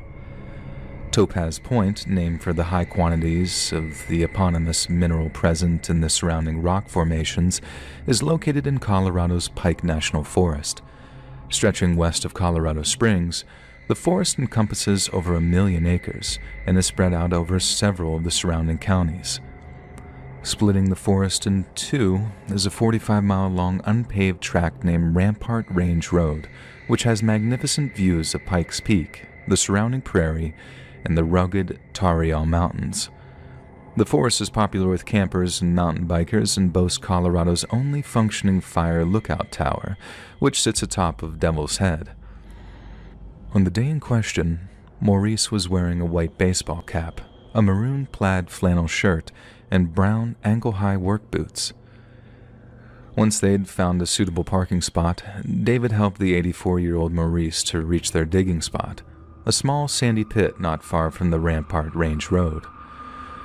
He and David had spent a short while digging through the sandpit before Maurice suggested his much more mobile companion begin another trench around 50 to 60 yards away. A few hours went by with each man burrowing away at their respective dig sites. Then, around 3 p.m., David walked over to Maurice's trench to let him know that it was time to drive home. He agreed. Then, when David returned from his dig site after collecting his tools, Maurice was gone. Since the Reverend's own tools were nowhere to be seen, David assumed that he'd simply packed them away, then walked uphill to meet him at their car. There were no signs of a struggle at Maurice's dig site, meaning David had no reason to be alarmed. But when he too trudged up the hill and his car became visible at the crest, the Reverend Dometz was nowhere to be seen. David honked his horn a few times, hoping it would summon the elderly Reverend to their vehicle. Yet he remained out of sight and failed to respond to any of David's cries. David then walked in circles around the place that they were parked, hoping his elderly companion might be taking a pre-ride pee against a tree trunk, but became increasingly panicked when Maurice was nowhere to be found. It wasn't so much the man's absence which frightened David. Despite his age, Maurice was a fit and capable individual, and wasn't imperiled by simply being outdoors. What frightened him was that Maurice had seemed to suddenly and quite inexplicably disappear. And by 11 p.m. that night, the Douglas County Sheriff's Department had its dedicated search and rescue team on the scene, who conducted preliminary oversight searches before daylight could aid their primary effort. In total, just shy of 100 people descended on the area surrounding Topaz Point to lend a hand in the search. Human chains made up of volunteers walked slowly through the trees, eyes glued to the earth, while teams of dedicated tracker dogs ran roughshod through the hills, trying in vain to locate any kind of scent trail. Many involved expressed incredible frustration at their inability to locate any trace of their missing person. At the very minimum, the tracker dogs should have at least given them an idea of which direction Maurice went, yet they only ever seemed to alert at the trench that he'd been digging at. It was almost as if he and his digging equipment had simply vanished into thin air.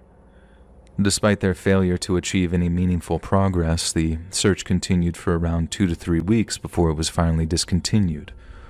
Maurice's wife, Myrtle Dometz, expressed tearful indignation at the decision and accused the Colorado governor of abandoning her husband. In an open letter, she publicly begged him for help and insisted the case was much more sinister than that of a regular missing person. Many believed Myrtle's claims were nothing but manifestations of her inconsolable grief, but others, volunteer searchers included, voiced their agreement. Many claimed that in their experience, Maurice's disappearance had to involve some kind of foul play. The fact that the tracker dogs were unable to pick up his scent suggested that Maurice had been transported out of the area by vehicle, and quite possibly against his will. Nothing else could explain why the tracker dogs couldn't find a trail. Nothing natural, anyway. Finally, in the year 1990, the Reverend Maurice Dometz was officially declared deceased in absentia by a Colorado Supreme Court judge after being missing for a total of 9 years. Relatives petitioned the judge to have Maurice's death declared unlawful, which would have in turn forced police to reopen the investigation into his disappearance. But since there were no signs of any struggle at the Topaz Point dig sites, and since there had been no blood or cries or help suggesting some kind of attack of abduction, the judge refused the family's request and refused a verdict of unlawful death in favor of one by misadventure. Since then, a number of prevailing theories have emerged, each of which attempt to explain Maurice Dometz's sudden and rather chilling disappearance. The first, and perhaps the most feasible, is that Maurice suffered severe complications due to the blood disorder he'd been suffering from for many years. Others say he could have quite possibly taken his own life, having considered it a less painful, less drawn-out alternative to dying in a hospice bed. It would have been just like Maurice, they say affectionately, to want to spend his final day digging for those beloved rocks of his, rather than face a time when he'd be unable to do so. Yet to the contrary, Dometz was a lifelong man of God, who tried to weave the Bible's teachings into every one of his conscious acts. Therefore, it seems highly unlikely that he'd opt to take his own life over a natural, God-given end to his life. On the more ridiculous end of the theory scale, some have suggested that David McSherry murdered his friend Maurice in order to secure a huge stash of topaz for himself. but the man has been questioned extensively and has never once been considered a legitimate suspect. And so, what else might explain a man's sudden and rather chilling disappearance? Did David McSherry murder his elderly companion out of malice, or did he assist in the voluntary end of a sick man's life? Or perhaps something far more sinister, but far less explainable, is to blame. There used to be a time when I used to visit bars quite often within a week, but it has been a long time since then. Now I'm too busy with my work as a lawyer that I hardly get any time for myself, let alone partying in a bar. Currently, I'm occupied with a sensitive case that I'm set to solve by any means necessary. Still, whenever I pass by any alley where there are lots of bars or clubs and see those homeless people selling things, I'm reminded of all those nights when I used to go see her before that incident took place a few months ago. The first time I saw her was the night when I was visiting X nightclub. It was one of the usual spots for our friends to hang out together. Her clothes looked shabby, and her hair was in a mess, but despite all those negative things, she still looked more gorgeous than any woman I had seen. She must be around in her late 30s, but even her sylph-like figure could not hide her beauty. Her complexion was amazing. She had the longest eyelashes, prettiest eyes, and the best cheekbone. All the features that I couldn't help but admire, even as a woman. She was selling stone-like jewelry, which quite few to be able to make any profit for the day, but still, I had the sudden urge to buy whatever she was selling, since I couldn't withstand watching her in this condition. Those of you who are thinking why a girl like me was thinking of such things, well, first thing, I guess it was the sympathy, which is a common human nature among us, and second, she somehow reminded me of my dead elder sister. I walked to her and asked the price of them, and surprisingly, she was selling them at a rather cheap price despite such fine handcrafting.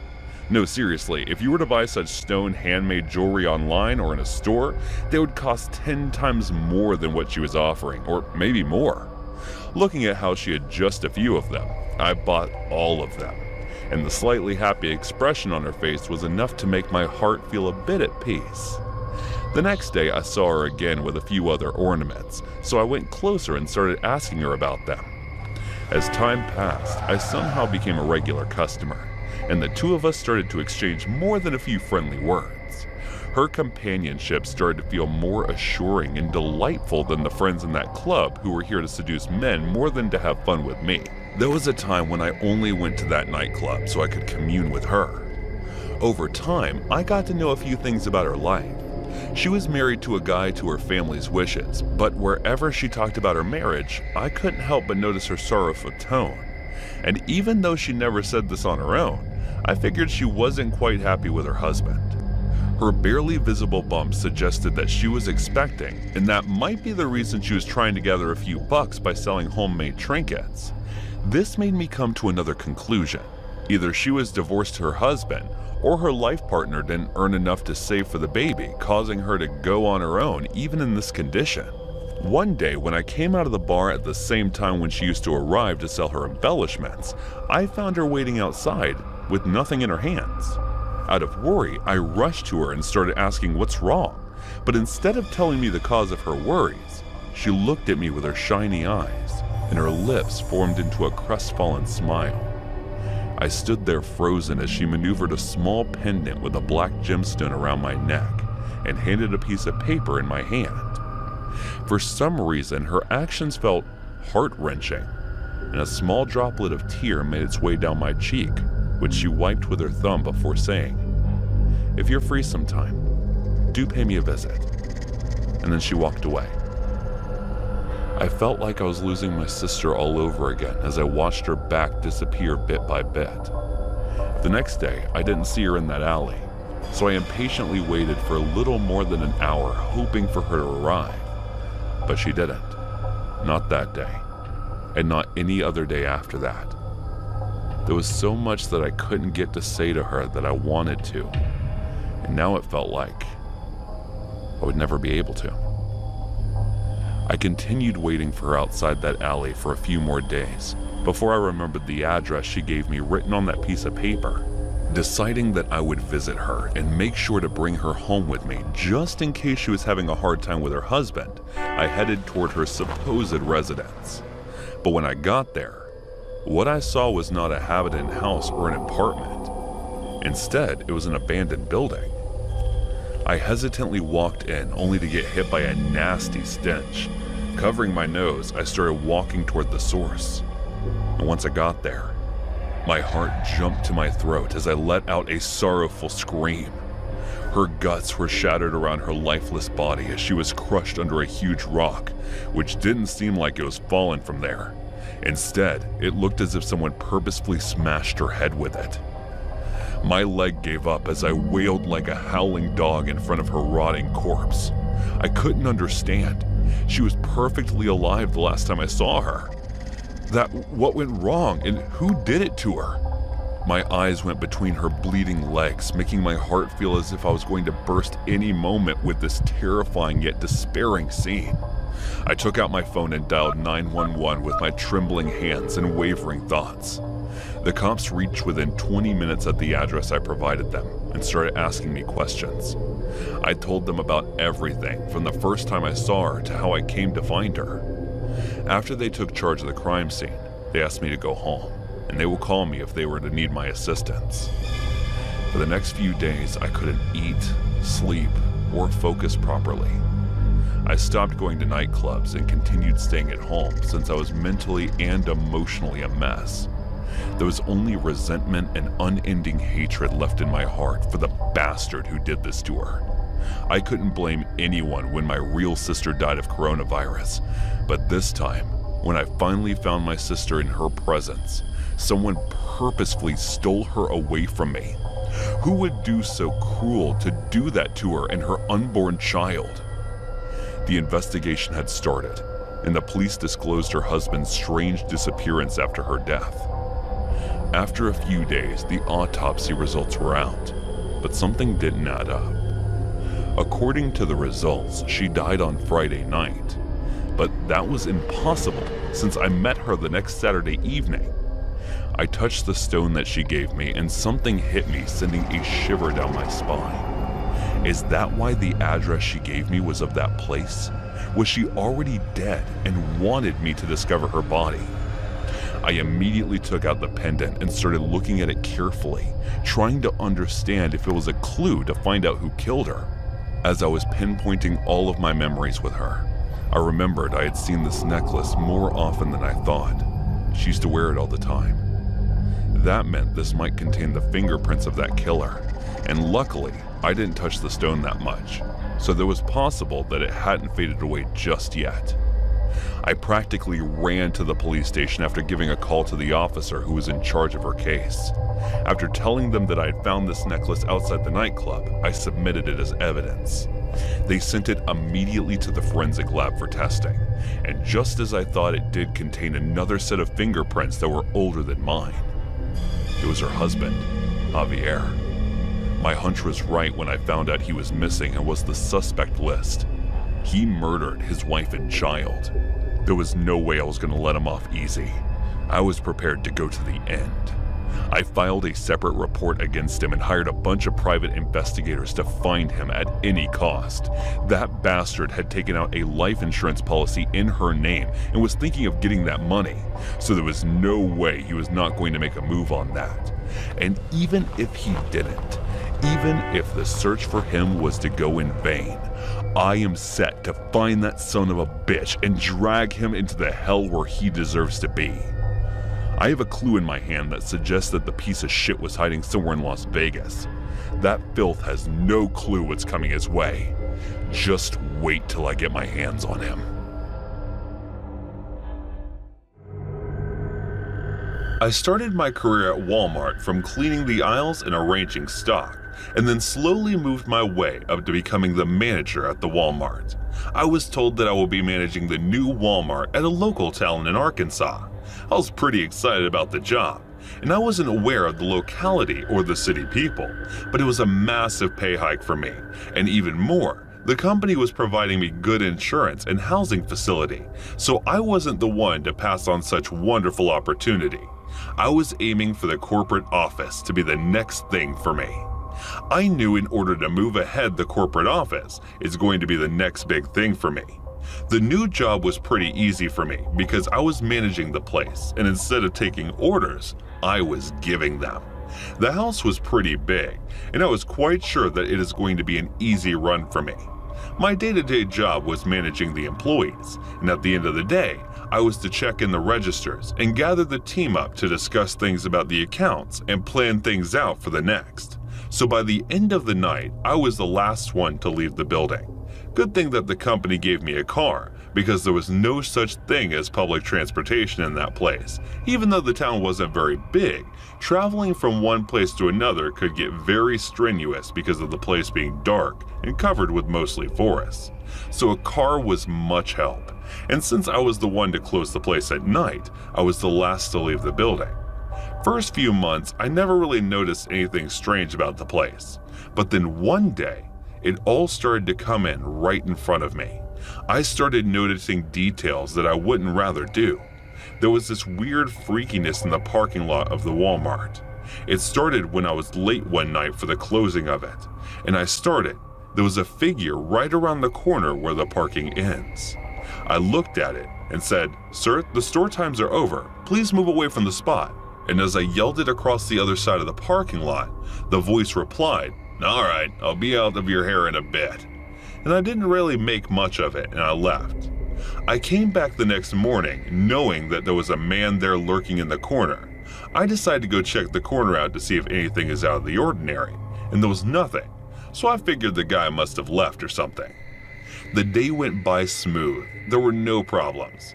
The day went on without any issue. And then, as the night came in, we discussed the plan matched the sales, and I was the last as usual to close in the door and lock in the facilities. And as I walked downstairs, I saw that the same figure was yet again lurking in the shadow, and yet again I said, "Sir, the store times are over. Please move away from the spot." And as I yelled it across the other side of the parking lot one more time, the voice yelled yet again, replied the very same thing as yesterday. "All right, I'll be out of your hair in a bit." It was all very weird, but I think I was still not bothered by it a lot. It kept happening almost every day now. I would open up and nothing. During the day, nothing. And as the time got by and the evening set in, I waited for everybody to leave. And as I closed the door and decided to move on to my car, I once again saw the figure hanging out by the parking lot. And then it wasn't just one person anymore, it was two of them. I was becoming a bit of a habit for them, so I decided to change it and walk over towards them to make them stop lurking around in shadows in the corner. It is not very legal, and they can be held liable for the things they do in that corner, which was the property of Walmart. I approached them, and as I kept moving, the figures were getting dull and hazy, until I reached the very place where they were, and then they disappeared right in front of my eyes like they were never there. The thing that just got weirder, and then I moved back to the car and they were back. I was puzzled, and from across I said, "Guys, don't fool around too much." And the voice came back and it said, "Don't worry, Stuart, we'll move." I left at first.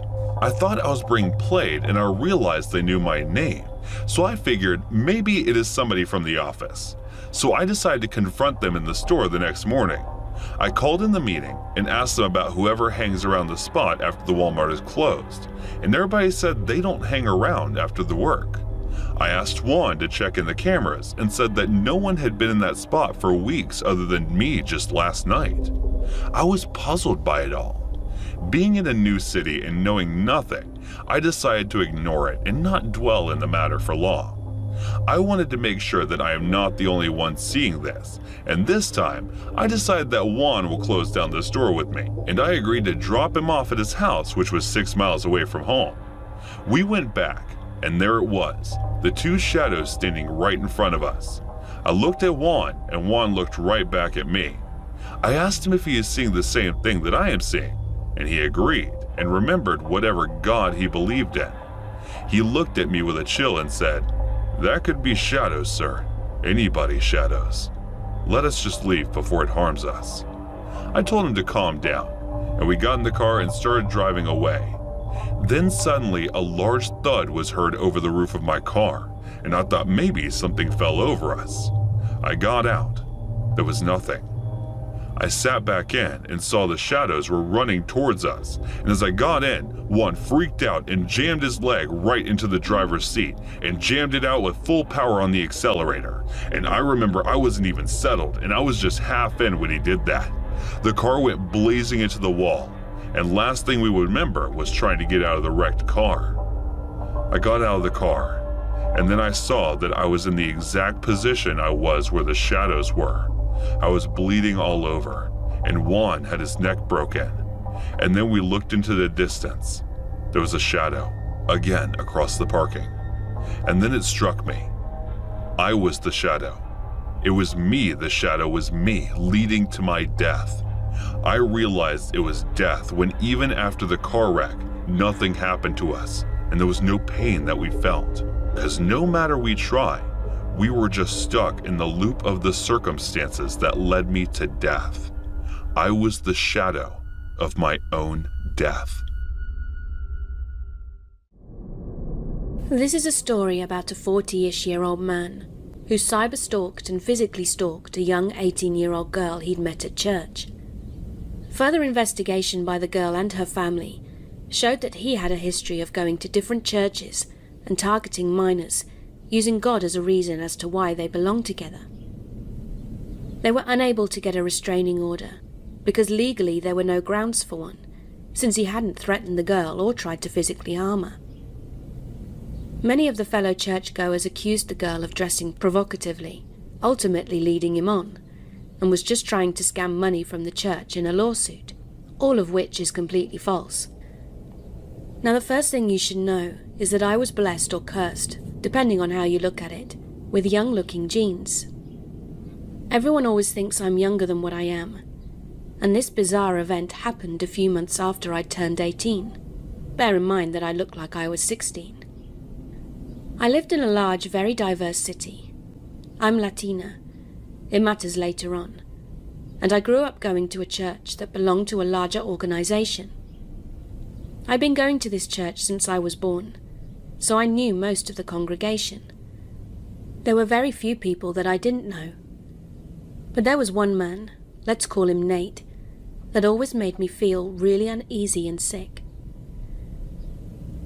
Now, the church has a routine of creating a line after service, so we could all greet each other.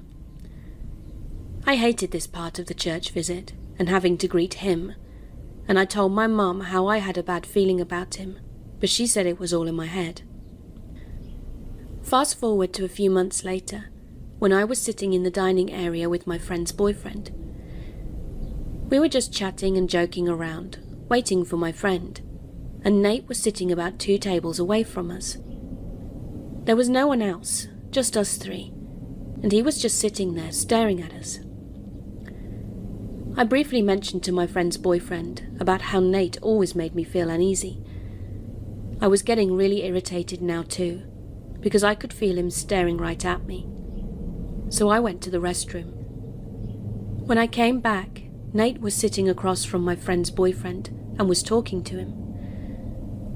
It was a little odd, but as I approached, so did a group of our friends.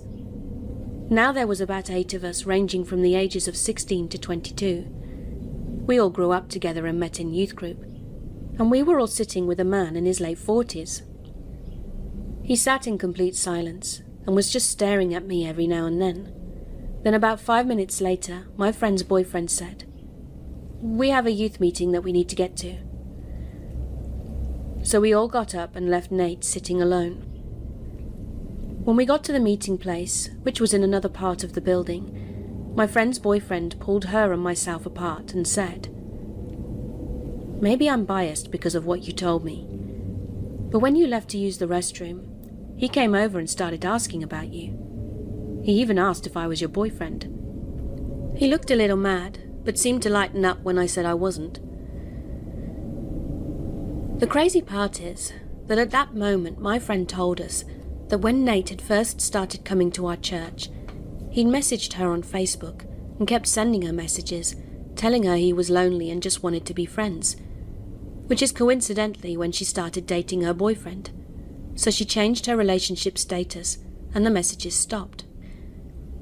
At the time, I was taking a social media hiatus because my ex hadn't handled our breakup well and was harassing me on social media. After my friend had told me about the messages that Nate had sent her, I decided to log into my Facebook. And lo and behold, there were hundreds from him to me. He actually didn't use his real name on his account, which should have been a red flag. The messages would start nice enough, about just being friends, but would then get verbally aggressive because I was ignoring him or because he'd seen me talking to my guy friends at church. I made the mistake of just blocking him and deleting the message thread. Big mistake. Always keep the evidence. I brought it up to my parents, and they again just blew me off. Said it was just a culture thing because Nate was from El Salvador. And apparently it's common to be overly affectionate with strangers in most Latin American countries. However, a few weeks later, my parents did a 180. When Nate first started coming to church, he sat all the way in the front row, and me being a teenager sat all the way in the back with my friends. But slowly over the last few months, Nate would start sitting one bench further back, until finally he was sitting on the same bench as my friends and I. I don't know about you, but in my church women have to wear skirts and dresses during service. When we go to church Saturdays, there's a morning and afternoon service, and in between they have mini services and workshops for different age groups and genders. Well, this particular Saturday, I wore a knee-length dress and had a couple of friends sit between Nate and I. I was just whispering with my friends during the afternoon service, and normally when it ends, everyone kind of hangs out to socialize. And during this time period, my dad, who worked the night shift at a hospital, would have to leave before the afternoon service ended. But my mum would still like to socialize afterwards. But this Saturday, my mum basically herded our family to the car ASAP. My friend, who had received the messages too, was actually sleeping over that night, and my dad had asked us to buy a couple of pizzas and meet him in the cafeteria of the hospital, which wasn't too far from church, and it was empty because we got there at 8:30. So we all ate together, talked and joked around, until my dad asked my grandmother to take my younger brothers outside to play with the giant chessboard, which was just outside the cafeteria. Once they'd left, my dad apologized to me for never believing me about Nate. I was completely surprised, because I had no idea what he was talking about. He went on to tell me that my mum happened to look back, because my parents sat in the bench in front of us, and saw the way that Nate had been looking at me in a hungry way during the morning service. She asked my dad to speak to him during break time, and my dad has never wanted to go into much detail about what was said, except to tell me the following. My wife and I have some concern over your interest in our daughter. Let me stop you there, Nate said.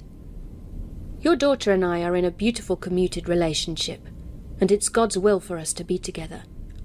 You shouldn't try to stop God's will. My dad, in shock, replied, What is wrong with you? She's still just a kid.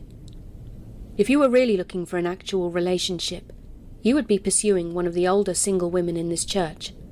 You're sick. Hearing my dad confirm what I'd suspected all along, and validating my gut feeling, made me break down in tears. The whole situation frightened me, because I knew he wasn't just trying to sit on my bench. He was working his way to me, to sit next to me, to talk to me, and worse, to touch me. My dad proceeded to tell me that he'd spoken with the group of pastors at our church about what Nate had been doing, and he said that one of the pastors yelled out, Are we seriously going to let him do this again? It turned out that I hadn't been the first. My friend wasn't the first. There had been someone else. I didn't know who, but I was set on finding out more. I called around and let people know from the other churches in our organization to keep an eye out in case he had tried to have inappropriate social media or in-person encounters with any other minors. My investigating paid off. I found 3 other girls who were 13, 15 and 16, and they were all from different churches, and one was from mine. They all told the same story, about how he tried social media contact and eventually tried in person. The 13-year-old has an older sister, who handled him, and a few weeks later he moved on to another church. The 16-year-old went to a church that was pretty much made up of literally her entire extended family. Almost everyone was related. And apparently a couple of her older cousins caught him doing or saying something incredibly inappropriate to her, at church of all places, and it's unclear if they'd threatened violence or actually just beaten him up. I do know that the police were involved though, but only because of the cousin's involvement, not what was happening with the minor. Now this brings me back to the 15-year-old girl that went to church with me. He'd done his whole routine with her, but it got to the point that he'd actually gotten her number and was texting and calling her at all hours. Her brother stepped in and asked him to stop, and apologized if his sister had led him on. WTF? He genuinely blamed his sister for what happened. I remember being filled with so much rage over that. It turned out that Nate was being prepared to be a pastor at my church, and even though my dad had complained about his behavior, they were still going to go ahead with it. I told my dad after I'd stopped crying that I wanted to talk to a lawyer. Well, my dad had a friend that was an immigration lawyer, and she offered to help connect us with someone that could help. The lawyer said that because he'd never actually threatened me or tried to physically hurt me, I didn't have any grounds for a restraining order. I don't know if that's in all states or just in Texas. My dad informed the pastors prior to our meeting with the lawyer that we were seeking legal counsel to see what my options were for dealing with Nate, which thus unfortunately led to the spread of false corrupted information, because by the next Saturday, everyone, who wasn't directly from my family, believed that I was trying to sue the church, and these were mostly people that I'd known my whole life, people that I loved. They called me a gold digger, said it was my fault for dressing provocatively, and that I probably led him on. Keep in mind that I didn't wear V-necks, made sure my dresses were at least knee-length, and if my shoulders were exposed, I wore a cardigan, unless it was very hot out. It broke my heart, especially because one of my favourite uncles, the only one that also goes to church, actually sided with them. To this day, I only politely greet him, and I don't hate him, but my love for him is gone. This decision for him to not have my back affected his relationship with everyone in our family, including his own kids. I took a few weeks off and stopped going to church, and Nate stopped showing up at church too. He stopped trying to message me from his fake accounts and just disappeared. Things actually got so hostile that the president of the church organization administration had to step in and hold a hearing for everyone's complaints. It was decided that it would be best if my dad stopped attending church, because he was a troublemaker, even though all he was doing was standing up for me, asking for respect and accountability. It was announced a week later that my dad would no longer be welcomed at that church. My dad took a few moments to say goodbye in front of everyone, and said that we talked as a family, and none of us would be coming back. He said he was choosing to leave, remembering all the good time and the life lessons he'd learnt in his 20 years of attending that church. He asked them to learn from their mistakes and be better. Everyone started crying, including all the people that called us gold diggers and called me a slut to my face. I remember this one older lady that was BFFs with my grandma, who said that she and her husband really loved me, but I had stopped loving them, and that's why our relationship was so strained. No, lady, it's the fact that you call me a slut even though you were one of the people that used to change my diaper. I still get so angry when I think about everything that happened and how it all escalated. I also get mad at myself and the system, because I know Nate is still out there. And even though he'd lost interest in me, it doesn't change the fact that he will always be targeting underage girls. Sometimes I can't help but worry, because I know eventually that talking and looking won't be enough for him. He's the reason I signed up for self-defense classes, attend kickboxing classes religiously, carry pepper spray and taser, got a license to carry, and why my dad secured our home like Fort Knox. He's the reason why my mum and grandma each take turns, double-checking all the windows and doors are locked before going to bed. I know monsters are real. He's the reason why I stopped going to church. Because until he happened, church was my sanctuary, where I felt safest. But he took that from me. Always trust in your gut, even when you're told it's all in your head. That day, I was working on research about an important topic and I needed to conduct field work to collect some specimens underwater. I also needed to gather data on a strange-looking fossil we found underwater a few days ago. Furthermore, I wanted to check if there were more evidence connected to it. There was a huge possibility that it could be a new species if I could only find proof, so diving under the sea was imperative. My team included 5 other marine biologists other than me, so it would be okay to leave the observation of other organisms to study their behaviors and interactions. If you're thinking we only focus on one project at a time and leave all the others while doing it, then you're wrong. There might be some who may prefer focusing on only one task at a time, but not all of us.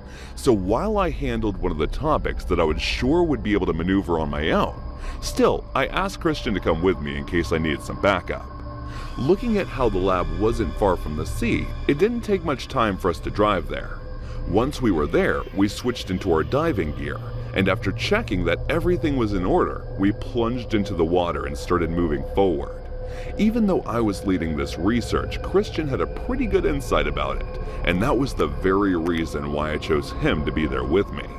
Well, there was another reason behind that. I had a teeny tiny crush on him and was hoping for things to escalate a bit further than work. Since I'm a big workaholic, I didn't when things started to get darker. I hint that the day has fallen and the duskiness of the night started to replace it, but I was too busy collecting the specimen that I didn't even care, and as I was scanning the area, my eyes went to an exceptionally old-looking ship.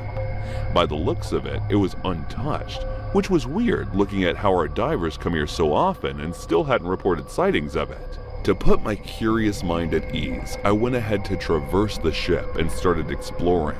Before I was about to dive deeper, I informed Christian that I would be exploring further for a bit longer, and that if he wanted to take off with the samples, he could, since it was getting late. I know most of you might know this, but for those who don't, we use hand signals while diving. For marine biologists like me and Christian who are experts in diving and looking at how we need to be underwater almost every week, we have learned complete sign language and can easily commune with each other. Anyway, so as I was looking around the broken old ship, I could sense a strange aura around it. Trust me, I've seen a few things underwater, but nothing had given off such an ominous vibe. I looked around the outer area at first, nothing much to see there, so I moved toward the engine room. And that moment, I opened 2 human skeletons were found there, which still gave me jump scares even after seeing so many of them. I mean, come on, who wouldn't freak out from 2 human skeletons found in an underwater ship at night? I didn't want to go further inside as the ship was already giving me a hair-raising feeling, but as I was about to leave, I noticed a room that seemed to be locked from the outside. My curiosity got the best of me yet again, so I went there, and the moment I put my left hand on the palm, it fell. Out of curiosity, I walked inside, only to see the most disturbing, nightmarish scene. At least 100 skeletons were inside, all of them wearing clothes that had almost melted away at this point. It looked like someone had locked all these people inside on purpose and left them to die. My heart started to beat uncontrollably, and I couldn't watch the macabre scene any longer. The eerie feeling that had surrounded the ship only grew stronger by the minute. I immediately went out of the room and started to swim upwards to get away from the horror, but as I was to exit the perimeter of the ship, a mysterious yet terrifying force stopped me from getting out. For some reason, no matter how hard I tried, I couldn't get out of there. It was as if there was an invisible wall surrounding the ship. I could see Christian waiting for me at a distance, looking worried, but he wasn't looking in my direction.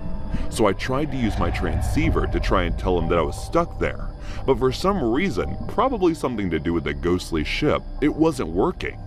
I tried swimming around it in an attempt to find a way to escape it, but it was no use. Whatever was blocking me had surrounded the ship from everywhere. As I continued with my struggle to get out of there and kept failing, my optimism started to fade. And just when I was about to lose all my hope, a weird hankering took over my mind, and I started to swing against the barrier. Finally, I was able to get through, and as I did, Christian's eyes met mine, and I could feel him taking a sigh of relief. He asked me through the hand signs where I was for this long, and I turned around to point toward the ship. It wasn't there. Mistaking my freeze for me not wanting to tell him, Christian grabbed my hand and started to swim toward the surface. But as we were proceeding, we felt a down current coming from the same direction where the ship was. It was almost as if whatever it was didn't want us to leave alive. Thank God that we weren't caught in it, because even though we knew techniques to get out of currents, I wasn't sure if we could escape from this one. Once we got out of the water, Christian turned to me and asked where I disappeared to in the middle of the dive. "What do you mean where? Didn't you see me go to that ship with your own eyes?" I asked, raising an eyebrow, even though I had a hunch about the reality. I just wanted to confirm it through him. A ship? There was no ship there. All I saw was you diving deeper before you disappeared and then reappeared after about an hour. Do you have any idea how worried I was? My ears gave out after listening to this. I could tell he was giving me more scolding.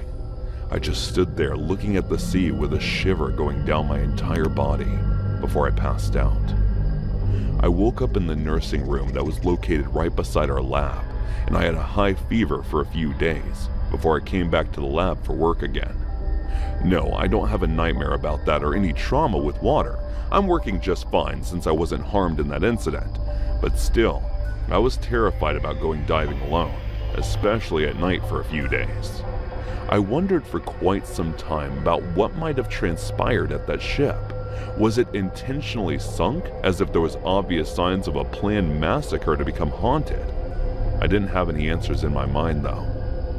The good thing about all this is that I have stopped being reckless and going off my own to explore the sea. Instead, whenever I'm on a project, I take my entire team with me to avoid any further confrontation with ghostly things. And by the way, nothing's happened between me and that little crush of mine yet.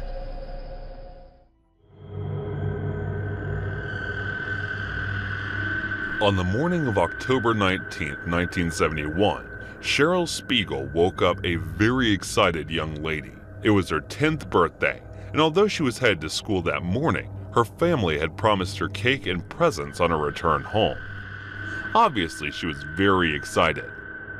It was her day, her special day, so it was only natural that the birthday girl got a few extra minutes in bed, especially when her regular wake-up time was around 5:30 in the morning. If this meant that Cheryl didn't depart for the school bus with her brothers as she normally did. Instead, she left the house at around 6:25 a.m., headed out into the dark, foggy fall morning all alone. It was a walk that should have just taken a few minutes tops, but Cheryl never made it to school that day. In fact, the morning of Cheryl's birthday will be the last time anyone would see her alive in the mysteries surrounding her death, with puzzle professional and amateur detectives alike for years to come. Following her missing persons report being filed, local police officers conducted interviews with classmates, neighbors, and members of the Spiegel family itself, but not a single person could provide any useful information. The streets had been all but deserted when Sherwood appeared, when local newspaper began reporting sightings of Cheryl in the surrounding area. The police focused their investigation around the possibility of her running away from home, a dire mistake at a crucial time in the investigation, as it amounted to little more than wishful thinking. Because around 2 weeks later, a milk delivery driver was out on his usual morning rounds when he found he needed to take a leak. He pulled over to the side of an isolated country road when he noticed an odd grouping of rocks in the creek bed below him. It appeared as though they'd been deliberately stacked, almost like a pyramid shape. The driver's curiosity got the better of him, and he headed down the slope to further investigate the odd formation. But when he did so, he noticed a small child-sized arm visible in one of the small crevices. The flesh was hideously discolored, with its owner obviously deceased, so the horrified delivery driver rushed to call 911. Shortly afterwards, emergency services arrived at the scene, collecting the corpse, which would soon be identified as the missing Cheryl Spiegel. The birthday girl had been stabbed a total of 26 times, with some of the stab wounds so deep that they ran through her completely.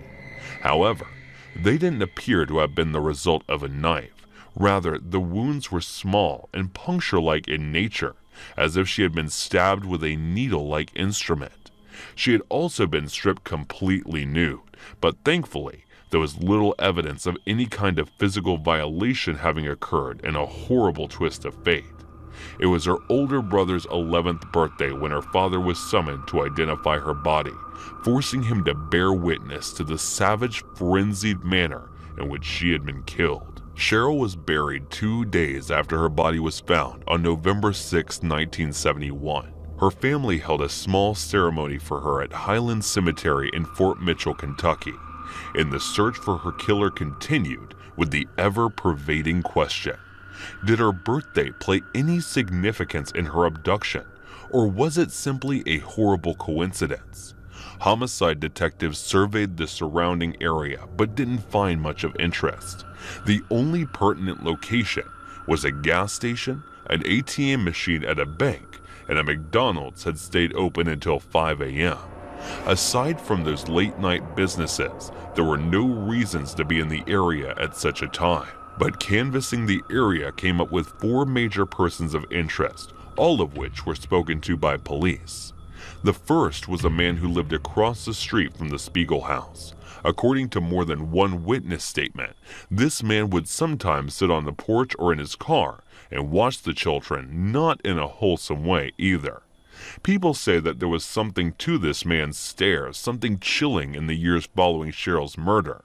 His concerning behavior continued to make his neighbors uncomfortable, even if he was eventually cleared of suspicion.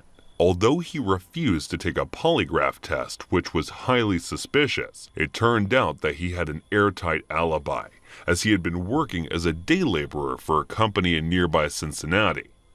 The second person of interest was another of Cheryl's neighbors, a drug-addicted member of a local car theft ring. He had served prison time, had a history of violence. Some was known to be extremely volatile. His alibi for the morning of Cheryl's disappearance was flimsy at best, and he openly admitted to having seen her walk to the bus stop, making him the last person to see her alive. However, he was open to taking a polygraph test, and he actually passed it, despite several people in the street saying they were terrified of him.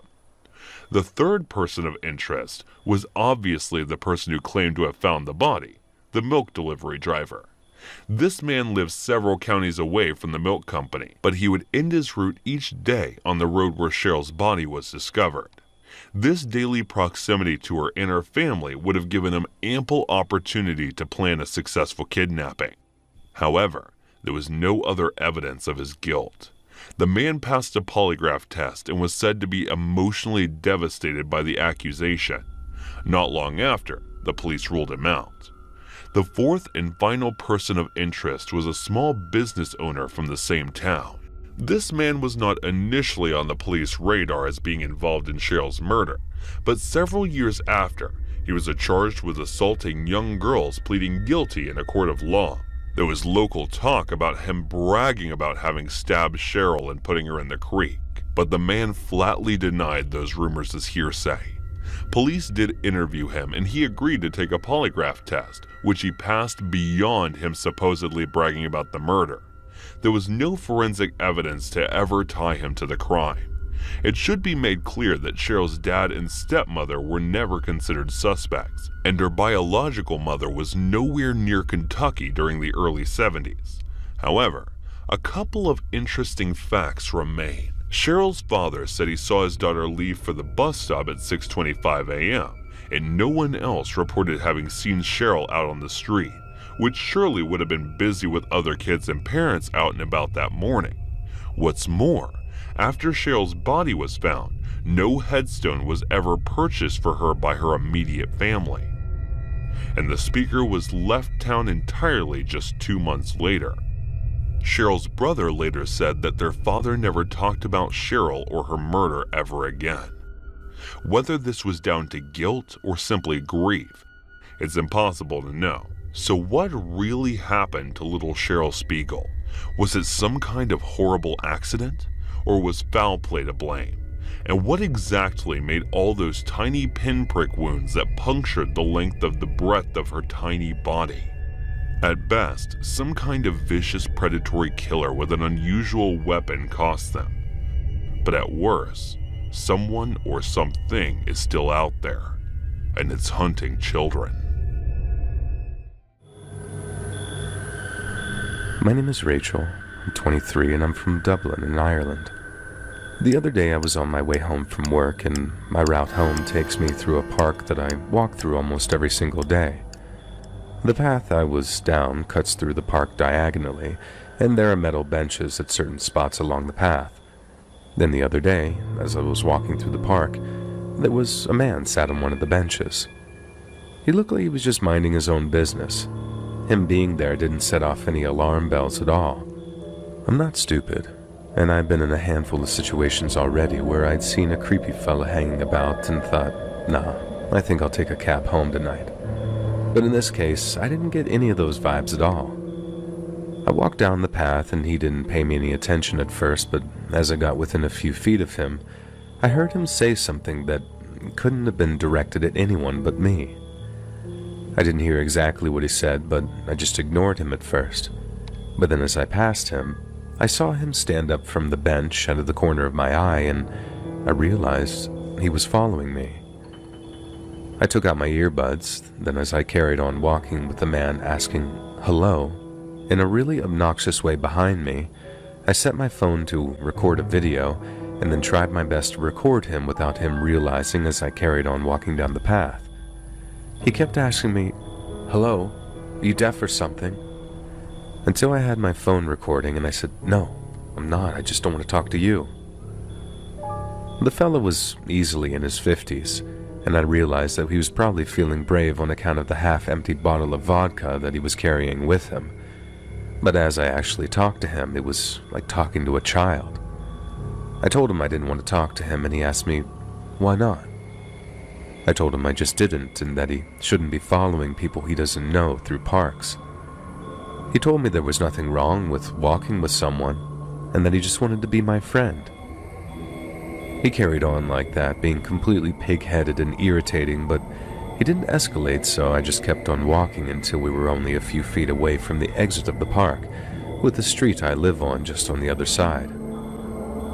There's a set of those anti-cycle gates near the end, so I had to slow my pace a bit to walk through, and as I did, he asked me, "Well, can I have a hug then instead?" And I was like, "No, you bloody well cannot have a hug. Are you mental or something?"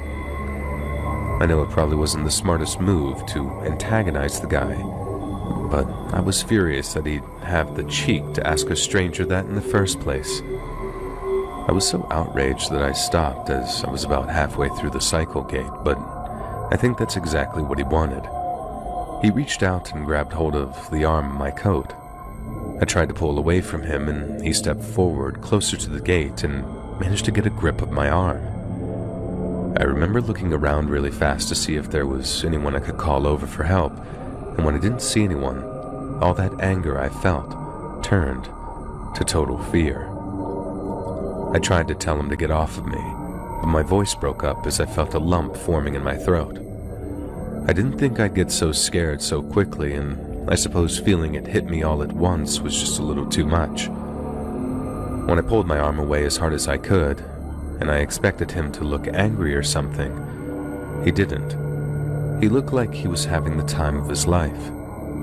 He had this big grin on his face, like he was loving every second of seeing me so frightened, and that only made me more and more afraid that he was going to do something further. I kept moving through the cycle gate after shouting at him to leave me alone. I didn't look back. I wasn't sure if he was following me or not, but all I could think to do was keep walking at a brisk pace and hope I ran into someone I could ask to help me. I turned the corner, and there was a man in his yard and half a football pitch down the street tending to his front garden. I just remember power walking towards him, hoping that I wasn't followed, and really wishing that I'd chosen some flatter shoes. He saw me before I got close, and I'm guessing he could see what a state I was in because he stopped and stared before asking if I was okay as I got closer. I looked behind me one last time and felt this wave of relief as I saw the man who had been following me was gone. I'd somehow managed to keep it together until that moment, but when I realized I was safe, the dam just burst, and I ended up bursting into tears as I asked the gardener man to call the Garda, which is what we call the police here, by the way. I saw the man again the other day when I was walking home. The Garda said they'd given him a talking to about approaching young women when it's unwelcome, but he was sat there in the exact same spot as last time, like he was just waiting for me to walk past again. I walk home a different route now. I'd rather be safe and get home later than risk walking past that bastard again. I just don't understand why men have to be like that. This happened 24 years ago in July of 1996. I had finished my term of service for the Army. I was stationed at Fort Hood, Texas, and decided at midnight I would out-process and travel back to Wisconsin. All day I was so anxious to go that I had trouble sleeping. Finally, at 23:45, I got out of bed and went to sign out with the desk sergeant. Of course, knowing people wanted to sign out at midnight, he decided to do his rounds. You can't leave until you get your final sign-off with the sergeant and turn in your room key. So I waited, and finally, at 02:45, he returned. I turned my key in, got the sign-off, and at 03:30, I was on my way. At first, I was so full of adrenaline that I felt that I could drive for days. Unfortunately, that adrenaline didn't last long, and by the time I was getting through Dallas, I was nodding off. I decided just past Denton that I would pull over at the next rest stop and take a quick nap until the sun came up. I could barely keep my eyes open when I came up to a stop. I pulled over and got out of my car to get some air and throw something away and to get a look at my surroundings. There were only about 3 other cars and 2 semi-trucks there. It was a picnic stop and not a rest stop, so no restrooms. I threw my trash away and glanced at a poster of a few missing persons, but I really didn't pay any attention to it. I went back to my car, which was a basic Geo Metro. No radio, no power windows, no power locks. I cracked the windows and turned on the boombox I had for some tunes and laid down to get some sleep. I was only asleep maybe 5 or 10 minutes when I felt my car shake just slightly. I cracked an eye open and looked and didn't see anything, so I blew it off and went back to sleep. I then heard what sounded like my door handle being pulled and scratched on the door key. I then sat up quickly, but I didn't see anyone there. I looked at all the windows and didn't see anyone, so again I shrugged it off as me being tired and laid back down and turned up the radio. Being a Texas night in July, it was hot, but I was so tired I just laid back down. A few more minutes later, I heard the door handle again and car really shook. I sat up quickly and saw a man standing at the passenger's side looking in. Even though it was hot and humid, he was wearing a red sweatshirt with the hood up and I couldn't see his face. Being young and dumb and just out of the military, I yelled at him asking what the F do you want? He just stared at me like an idiot and I got out of the car. Mind you, I'm only 5'6", but I was livid. He just walked off towards the picnic tables like nothing happened. All the while I'm yelling at him that if he came back, I'd take him out. I decided I would just drive on from there. I got back in and went on my way. Even though I was so upset, only about 10 miles down the road, I was super tired again. Luckily, about another 10 miles down I-35, there was another picnic stop. Not sure why North Texas doesn't have rest areas, but they don't. I pulled into the second picnic stop and backed into a spot just in case I needed to leave quickly. Not sure why, but there was only one other car there and no semi-trucks. I again locked the doors, cracked the windows, and turned on my boombox. I fell asleep right away, and about 30 minutes later I hear a loud thud on my driver's side window. I jumped up and looked around, and no one was there. I got out of the car, which was very stupid, but I had my macho military attitude going. But no one was around. I assumed it was my nerves from the other stop. I got back into my car, locked the doors again, and closed my eyes. This time I was too amped up to fall asleep, so I laid there with my eyes closed. I felt that someone was looking at me, and I opened my eyes and saw the guy standing there again with the red sweatshirt, hood up. I couldn't see his eyes, but I could see he was smiling at me. I popped up quick and tried to quickly open the door and bump him. Being a cheap Geo, since the doors were locked, it didn't open. He walked backwards, still staring at me. By the time I got out, he was about 30 feet away, facing me. It was fairly dark, but as I looked him over, he looked really skinny, but was about 6'2", maybe 6'3", but I still felt like I could take him with my military experience. He was wearing the red hooded sweatshirt, blue jeans, and green tennis shoes. For some reason, I thought the shoes looked odd. I could see something shine every now and then as he stood there staring at me, and I honestly believe it was a machete. I quickly reached into my back seat and grabbed my baseball bat and started yelling at him to come get some. I'm not really sure why I said that. He started walking towards me and I took a few steps towards him, not really thinking. As I got about 5 feet away from my car and he was now about 15 feet from me, a yellow van pulled up quick and parked just off to the side of the road. I finally realized what was happening, and I saw 2 guys also wearing hooded sweatshirts in the van. Before they could get out, I ran back to my car. I had left the keys in the ignition. Since I had backed in, I was able to cut it hard right and peeled my car out of there. I was so lucky. Being a manual car, I didn't stall the car because the other 2 guys were out of the van, and the first guy was just about at my car. I jumped back on the interstate and didn't stop until I was about 20 miles into Oklahoma. I stopped for gas and to use the restroom. In the restroom, I noticed that same flyer I barely glanced at the first picnic stop. It was basically a flyer with several missing persons on it and warning people not to stop for long periods of time at the rest areas. It described a possible suspect as possibly 6 foot, wearing blue jeans, green shoes, and a red hooded sweatshirt. I completely went white. Needless to say, since it was daylight, I drove the rest of the way to Wisconsin wide awake. Not sure why, but I never reported it to the number on the flyer or told anyone about it. But now I live in North Texas and pass those 2 picnic stops every day on my way to work, and I think about it quite often. I cannot believe it. He's doing it again. It's the 5th day in a row. This is so irritating. I woke up as soon as I slept from the noises coming from the apartment above mine. My sleep schedule is getting distorted because of him. He seems to be a huge fan of Power Slap because he has been playing every single episode in a loop all night for the past few days. At first I was okay with this, but now it is just getting frustrating.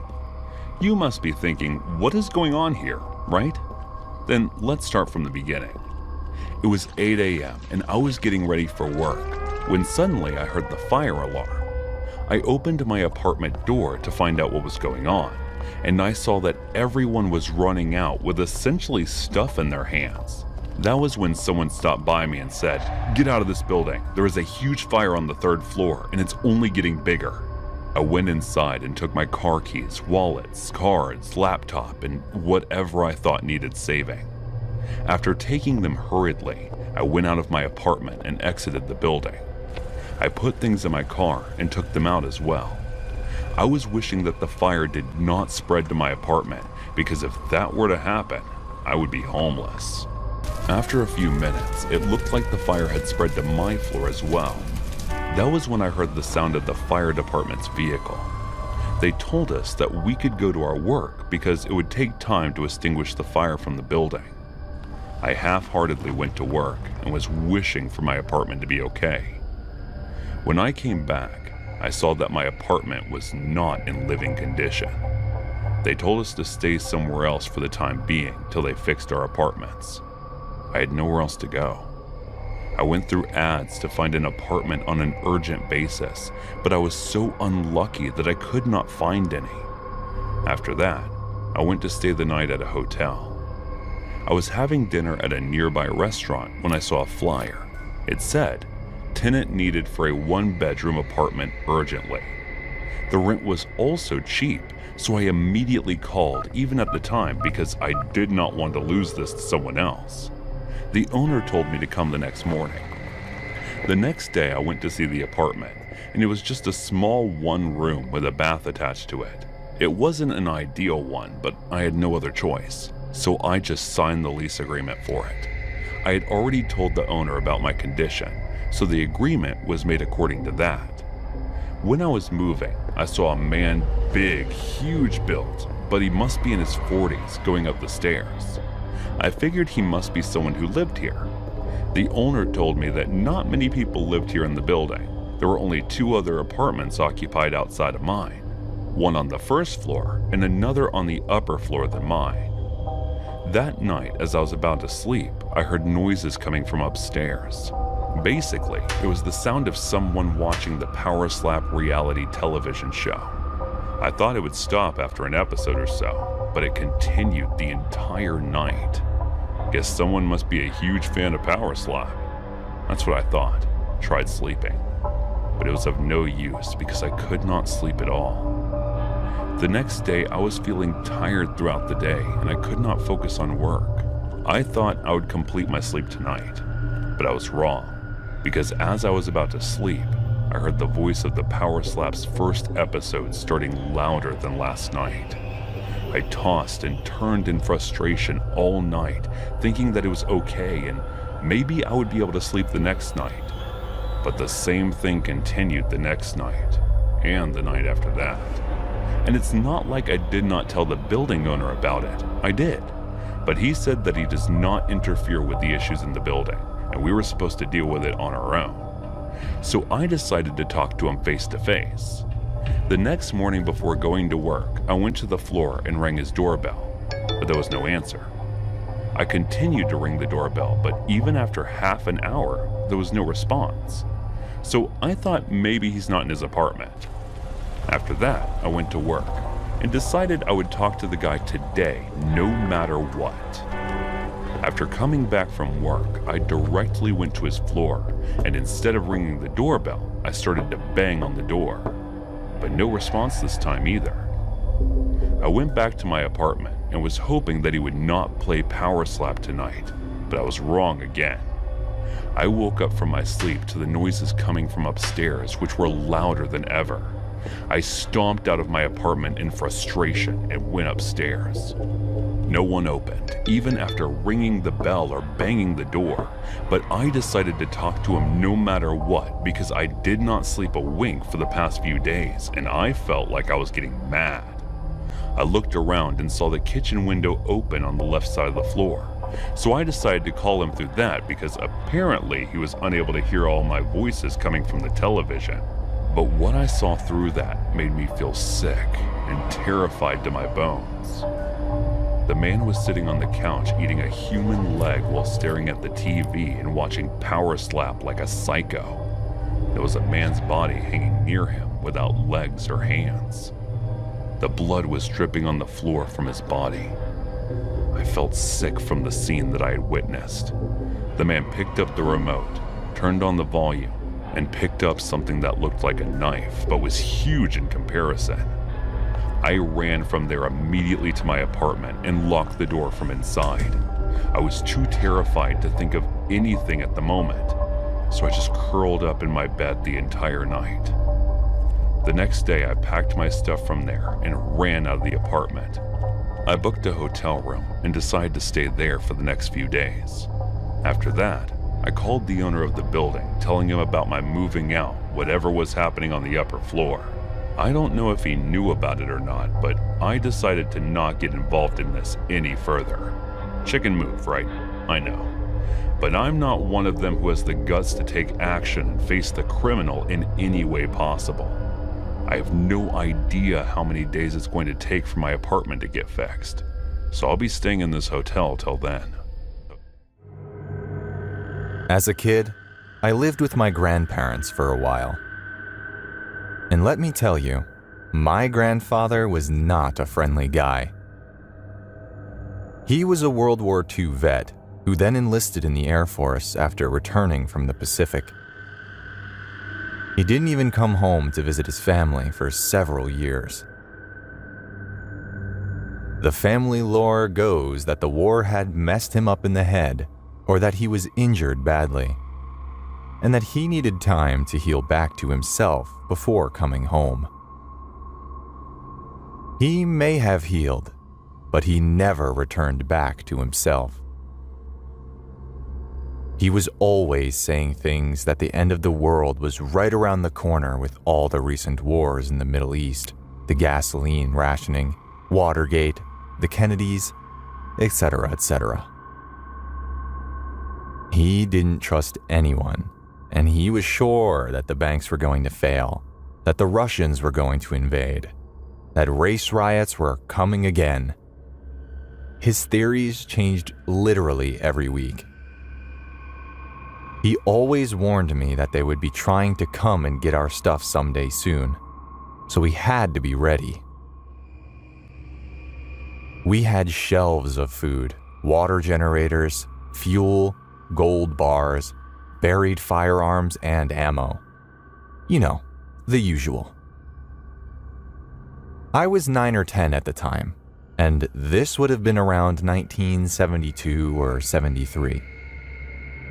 We were living in a small cabin on a ridge looking over the Maumee River in northeast Ohio for the summer. This was his weekend getaway primarily. There were very few neighbors for miles, and the ones that were nearby were mostly weekenders. The nearest small town was about 10 miles away, and the hospitals were even further away. If I recall, there was a 2-lane highway that's on the opposite side of the cabin with nice views of the river. That was pretty much a straight road with slow curves every 10 miles or so. About half a mile down the road, though, there was a crazy sharp curve that terminated in a small bridge over a creek. There were several accidents there every year, and some with fatal injuries. We could often hear the crashes. Sometimes, I would wander down there the next morning to look at the scene and stuff, and wonder if the drivers were doing okay. One warm summer night, we were awakened by a pounding on the front door. My room was right next to the door, and my grandfather was down the hallway a bit. I remember getting out of bed and having him hand me a shotgun. Well, he held a 1911 as he looked through the window to see who it was. I had never recalled anyone ever stopping by before, especially in the middle of the night. The cabin was elevated with a storm shelter underneath, so there were 4 steps leading up to the door. And we had one of those yellow old security lights in the yard, and things always look kind of hazy and weird at night because of them. I looked out the window next to him and saw a man and a woman on the lower step of the door. They must have knocked and then stepped back down to appear less threatening. It was a good call, because he opened the door a bit while openly displaying and keeping his pistol pointed at them. The woman exploded in a crying, blabbering, screaming wail all at once. She said that there was a terrible accident that had just happened down at the curve, and can we please call an ambulance? She said that there were other people who were seriously hurt, and they needed help and asked if we would come to help them too. Now, This man hated hippies more than anyone else. And these two might just have qualified. She had on ripped jeans, one of those suede leather fringed jackets, and the guy looked like he had a biker vest on. She did have what looked like blood in her hair and was not making much sense at all. What was really weird was the guy wasn't saying anything. He was just standing off the porch listening to her go off. I assumed that he was intimidated by the .45 pointed at him and didn't want to antagonize the old man with a crew cut holding it.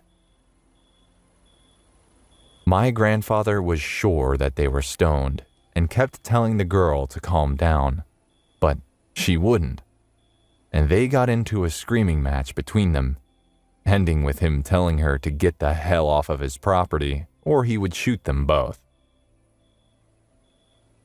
We were both outside, watching them head back to the road, and I noticed the guy wasn't even wearing any shoes.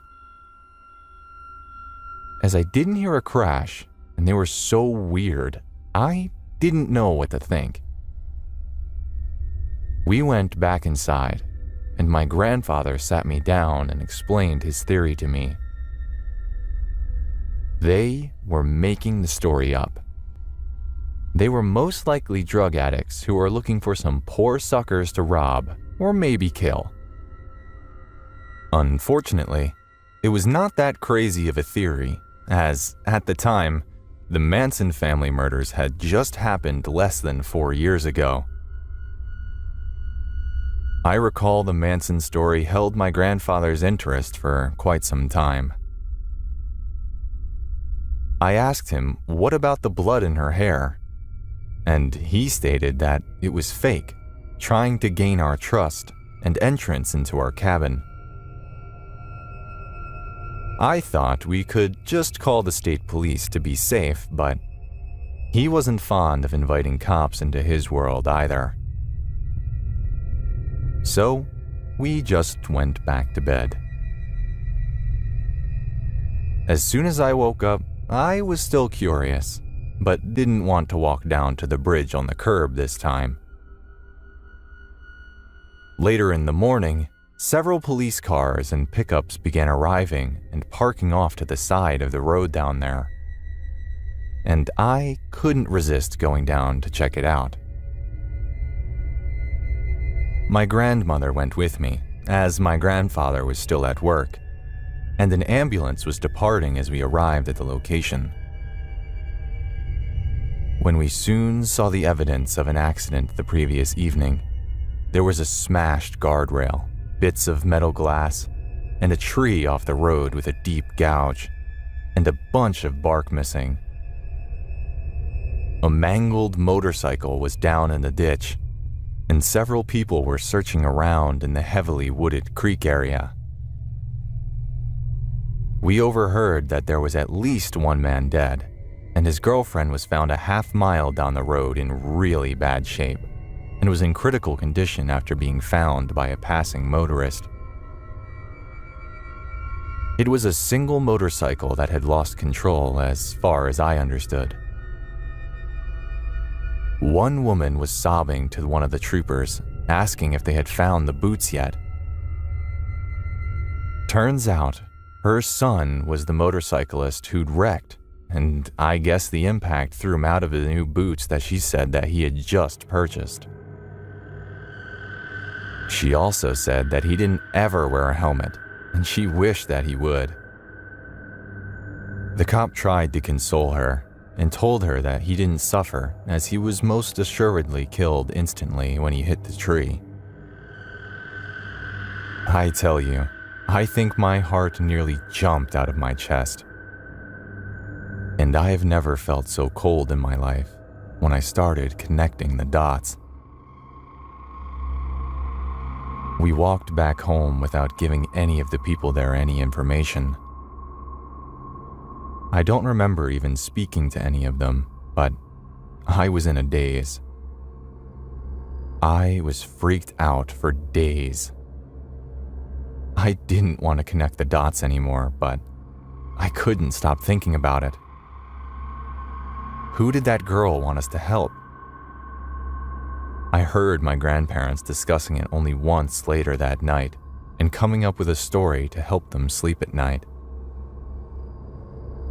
They decided that the guy wasn't killed in the crash, that he had somehow died later on, most likely from all the drugs that he and his girlfriend were hopped up on, and that the girl was just fine. We never mentioned it again, but we didn't spend as much time there at that vacation area anymore. My name is Angela Parker. I'm a final year journalism student, and our class is supposed to go make a documentary film in the nearby jungle. The teacher divided us into 5 teams, and each one of us had to come up with an excellent and unique idea. We would be assigned marks based on the final version of our films. Each team was to explore different parts of the jungle and choose a topic for their film. 2 teachers for each team were also assigned for our teams, who were supposed to overlook our projects and for our safety.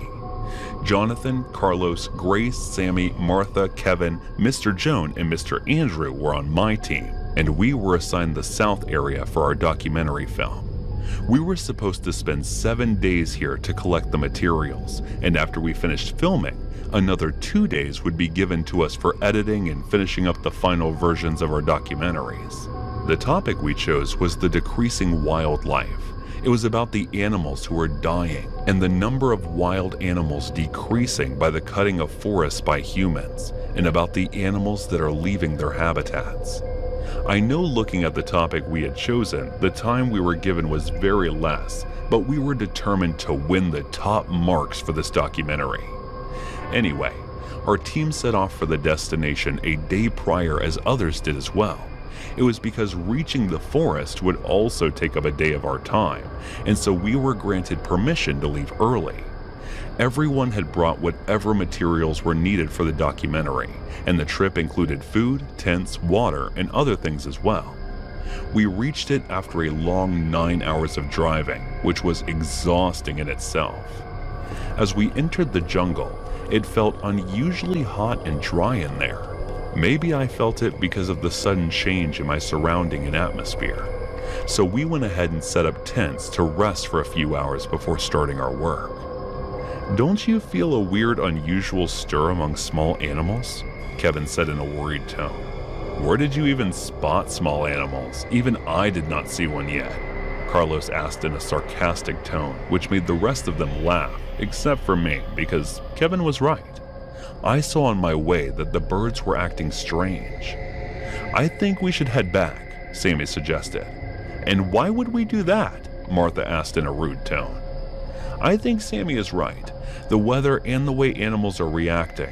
Something is wrong here." As I said that, the rest of them turned and looked at the teachers, hoping they would say something. The 2 teachers looked at us in confusion for a few moments, and then Mr. Andrew said, "No one is going anywhere, and we will be proceeding with the documentary film first thing in the morning." "Yes, kids, Mr. Andrew is right. So go on and eat your dinner and go to sleep, because from tomorrow, you might not get it," Mr. Joan added and walked to his tent. "Bullshit, let's just go, team," Jonathan, who was the leader of our team, said, walked away. I knew that he was also sensing the danger looking at the surrounding, but we had no other choice but to follow the order teachers gave us. After having dinner, we went to our tents, and everyone prepared to sleep. That was when we heard Mr. Andrew scream, who went to pee 10 minutes ago. Everyone rushed in the direction of screams, only to find him get torn apart limb from limb by 2 tigers, who seemed like they were fighting over him, thinking of him as food. We did not dare to go anywhere near them to try and save Mr. Andrew, so we ran to our tent. That is when we heard more tigers approaching us, so we changed our direction to the car and immediately got in and locked the doors. "Where's Martha?" I noticed her missing, so I asked worryingly. "I don't know, maybe she's in the other car." As Sammy said, a tiger jumped on the front of our car and started to attack it. It looked like he was set on destroying the car and taking us out. And then 2 more tigers appeared. At this rate, they're going to break their way into the car. Carlos's voice was trembling while saying this. At the same moment, we heard Martha scream coming from the direction where our tents were. I suppose she was trying to hide there when we ran toward the car. We gotta do something, I said in a weak voice. What are we supposed to do? These tigers are surrounding us. It was Sammy, and she was right. We did not have a chance to think of saving anyone other than ourselves. The tigers stopped attacking the car, and they started to walk in circles around us. After half an hour or so, they stopped and sat near the car and kept looking in our direction. Let's just start the car and get out of this place, Carlos whispered to us. But none of us know how to drive a car, and even if we did, our stuff is back in our tents. We can't just leave without them, Sammy replied. What is more important to you, your stuff or your life? Carlos said in frustration. Carlos is right. Sam, we gotta get out of here somehow. But Carlos, Sam is also right. None of us know how to drive. I looked at him and said this in a concerned voice. About that, I know how to drive.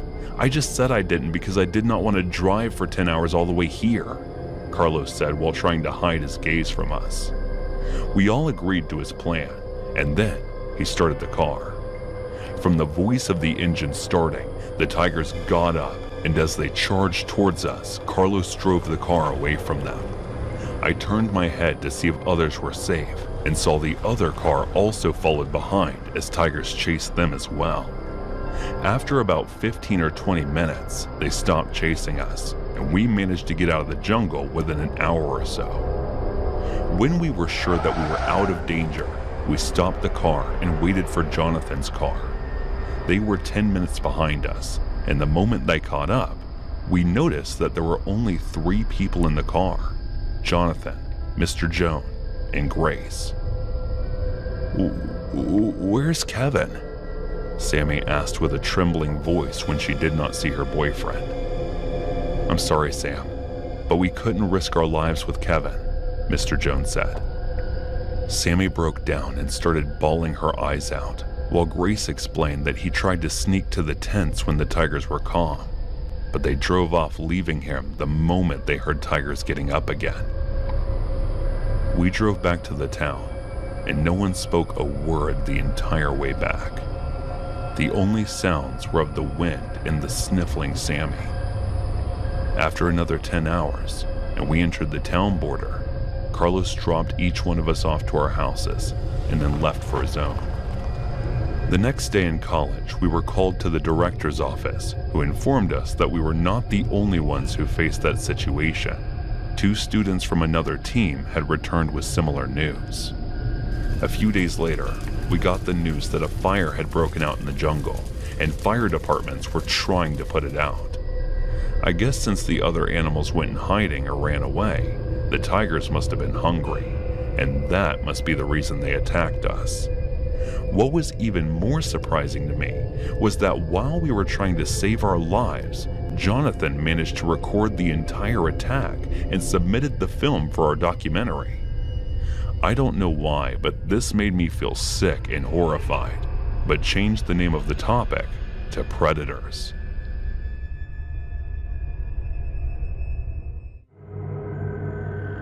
No, I want to go hiking, Derek insisted. Just shut up and pack your swimsuits, Gabriella responded in annoyance. But Mom, we will be going there by bus. Isn't it better to go on a hiking trip this year? He said while trying to convince her. You know why we do this every year, right? She looked at him and asked while hoping he would stop being unreasonable. Why should we do this? It's the dad who killed her. Derek mumbled in a frustrated tone, which Gabriella and me both heard. Derek, if you cannot go with us, then you won't go anywhere. Go to your room right now, she scolded while smacking him on his back, and he stomped upstairs in response. Don't be harsh on him, honey. I think I'll go there by myself this year, I said with a defeated tone, who was watching the entire time. No, you know we'll be together to support you, no matter what, right? She came closer and wrapped her arms around my neck while saying this. I nodded. Around 8 years ago, I used to live in an old house that my grandma left for me near the beach. The house was pretty old, and it needed regular maintenance, so I was doing just that.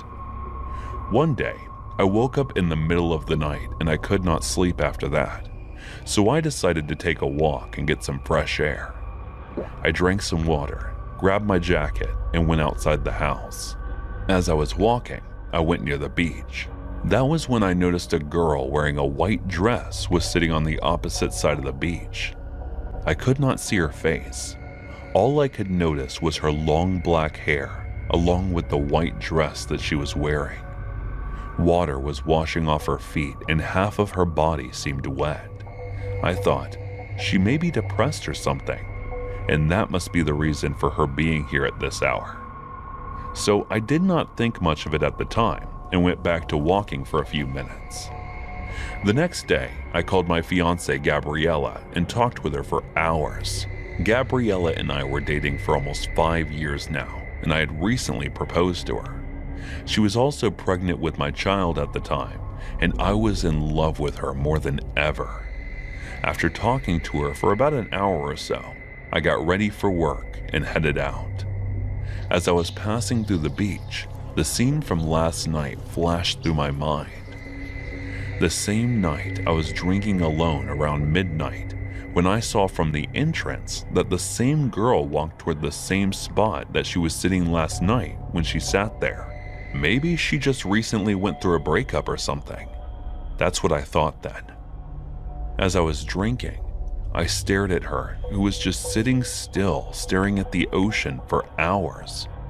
But I soon got tired and started feeling sleepy, so I went to my bed. I continued my routine as always, and after waking up, I first texted Gabrielle good morning, took a shower after that, and got ready for work. I went down to the kitchen while dialing her number and started making eggs. "Morning, honey. What are you up to?" she said as soon as she answered the phone. "Missing my love in my arms," I said playfully, and she chuckled in response. After that, I talked to her while making and then eating breakfast. I told her about the girl in the white dress that I kept seeing for the last 2 days. "Be careful. She might be a lost spirit or something," she said in a serious tone, which made me pause for a few seconds, but then she burst into laughter. "You scared me," I said, taking a deep sigh of relief. "Don't worry, maybe she's going through something. Just don't pay much attention. And if you're curious, just ask her if anything is troubling the girl," she said in a chill tone. "No thanks, I don't want to approach a possible ghost," I said, and we both started to laugh. After that, I kept noticing for a few days her sitting there and staring at the ocean while the waves wash off at her feet, making her half-body wet in the process. From her appearance, she seemed in her early 20s, but I could never see her face. One day when I was talking to my fiancé, she asked, "It's been almost a month, is she still doing that?" I told her that she was, so she said that maybe the girl needed help and suggested I offer help. I was thinking the same for the past couple of days, so I agreed. Later that night when I saw the girl sitting there, I walked closer to her and stood behind her. I called out for her, but she did not respond. I walked a bit more closely and asked if everything was okay. She turned her head toward me. Her lips looked chapped and there were huge dark circles under her eyes. It made me scared for a few seconds. Then I shook my head and asked again if she needed any help. She kept staring at me without saying anything. I thought it was a waste of time and turned to leave.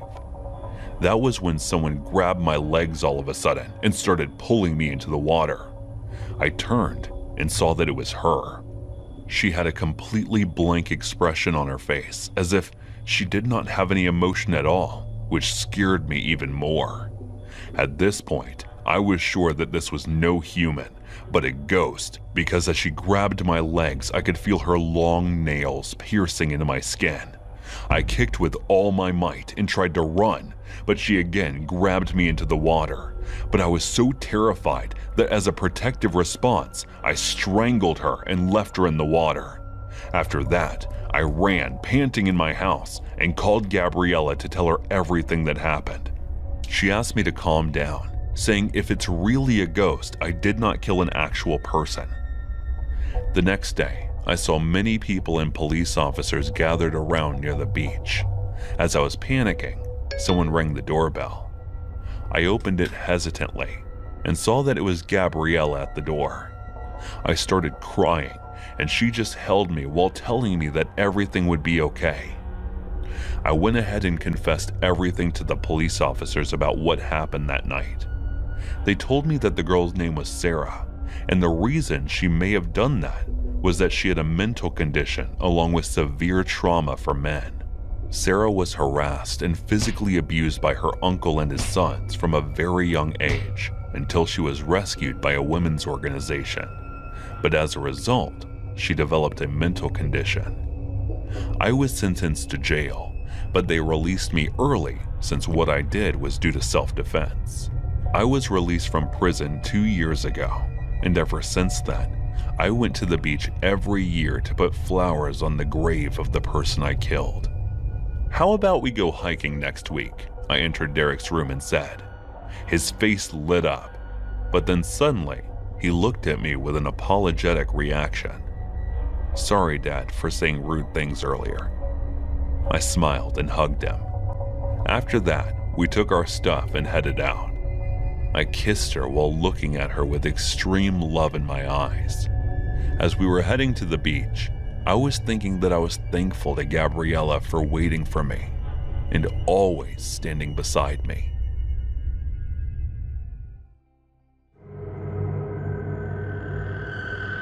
I come from a South Asian country where it's kind of unsafe for a girl to go out on solo adventures. That being said, there are some states which are relatively safe.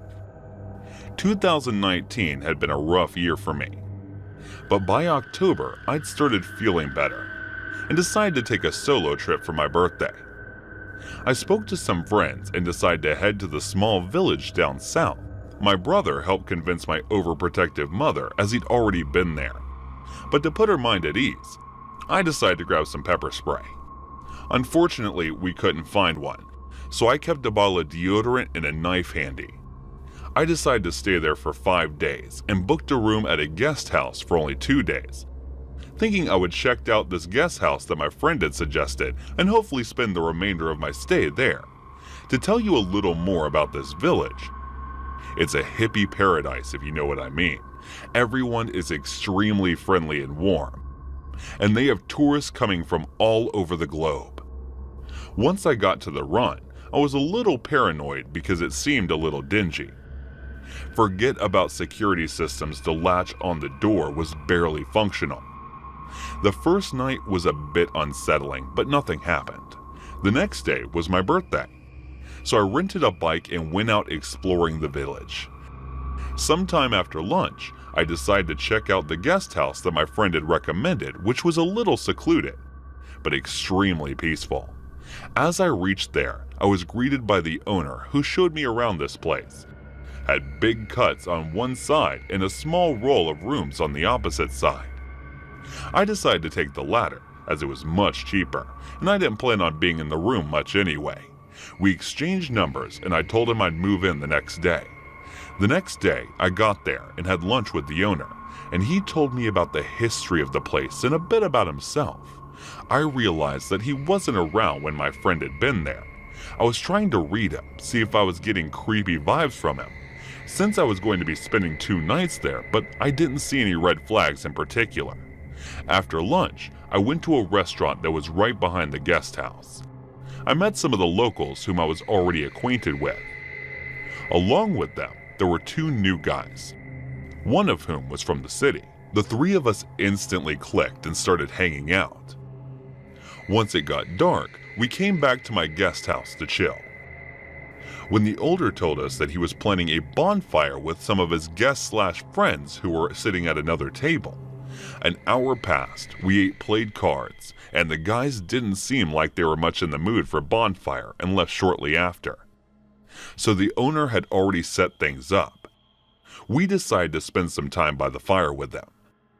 We were all sitting and chatting until midnight, when the other two boys decided to take off as they weren't staying there. I told the owner that I headed back to my room too. He tried to convince me to stay out a bit longer, but I didn't want to be alone with them. My room door had 4 to 5 locks, but only 2 of them worked, so I locked them and realized that the windows facing each other did not have any panes, and the curtains were made of scraps of cloth, which meant that anyone could peek inside to see everything. So I went to the bathroom to change and clean up. As soon as I stepped out and started rummaging through my bag, I heard someone whisper my name twice. My heart skipped a beat and I froze for a few seconds. I decided to ignore it and quickly turned out all the lights. Before going to bed, I decided to keep the bin right in front of the door in case someone tried to open it. At least that would make noise. I took out my deodorant and knife and kept it right next to me on the pillow before laying in bed. I kept looking at both of the windows on the side to see if anyone was out there. About an hour and a half later, the metallic door started rattling violently, as if someone was trying to force it open. Instantly, I stood up and got a hold of the knife and deodorant. My mouth went dry and my heart started beating fast. I didn't know if I should scream because I only knew of one other girl who was staying in the opposite heart. After what felt like forever, the door stopped shaking and I collapsed onto the bed. I checked the windows to see if anyone was walking by, but no one did. I tried to think of what it could have been.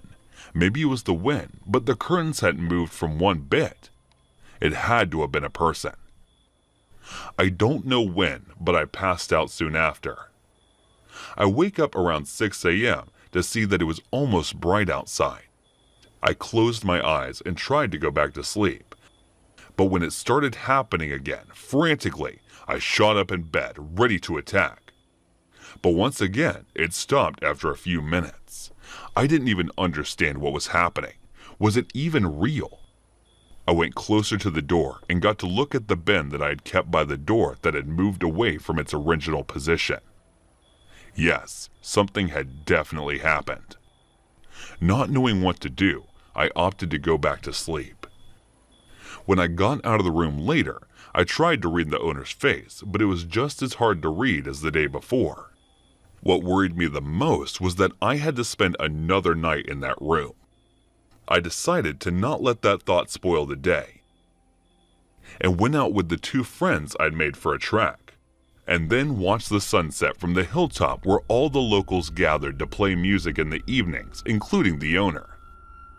My new friends and I were somewhere else after that, and at around 10, I decided to head back to the guest house for dinner. As I was nearing the pool, I got a text from the owner asking me where I was. I didn't think much of it because it was late, and he was probably wondering if I was safe. I didn't reply as we were almost there. When we sat down on the futon, the owner said I was just about to text you, and showed me the message he typed on his phone. I was just thinking about you read the message. I'm not sure what that meant. So I looked at his face trying to read him and realized he was doing the same.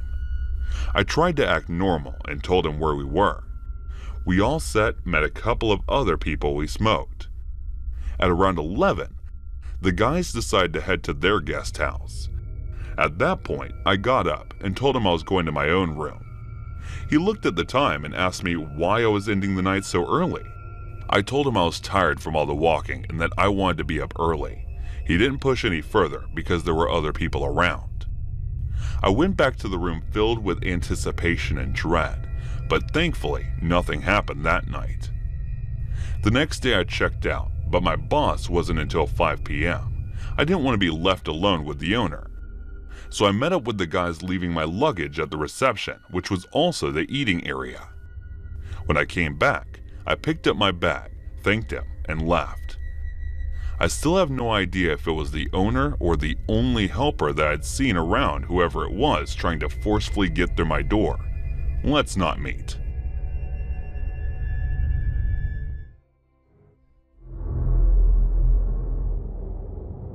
I live in a place called Dark Hollow, about 20 minutes outside of Pittsburgh. It's a really nice neighborhood, really leafy and green with some really nice old houses, and I won't deny that I've been immensely privileged to have grown up there. But at the same time, there was a huge downside to living there too, and that came in the form of the Ward family. The Wards were an absolute nightmare to live near to, and they made pretty much every other family's lives unbearable at some point for a variety of different reasons. Individually, they were bad enough, but collectively, they were like a horror movie level of nightmarish. Like, I wouldn't be surprised if there was some budding horror filmmaker who writes or directs the next Hereditary and it all comes out that it was inspired by the Wards. The patriarch of the family was named Winston, or Win for short, but being one of Win's neighbors was nothing short of a serious loss.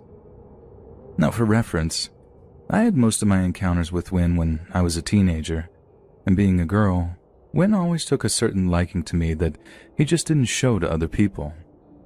He was always sickeningly polite with me, the kind of polite that verged on weirdly flirtatious. To other people, it probably just seemed like he was overly nice, maybe a little socially awkward. But being alone with Win or in situations where there weren't close observers, that was a different situation entirely.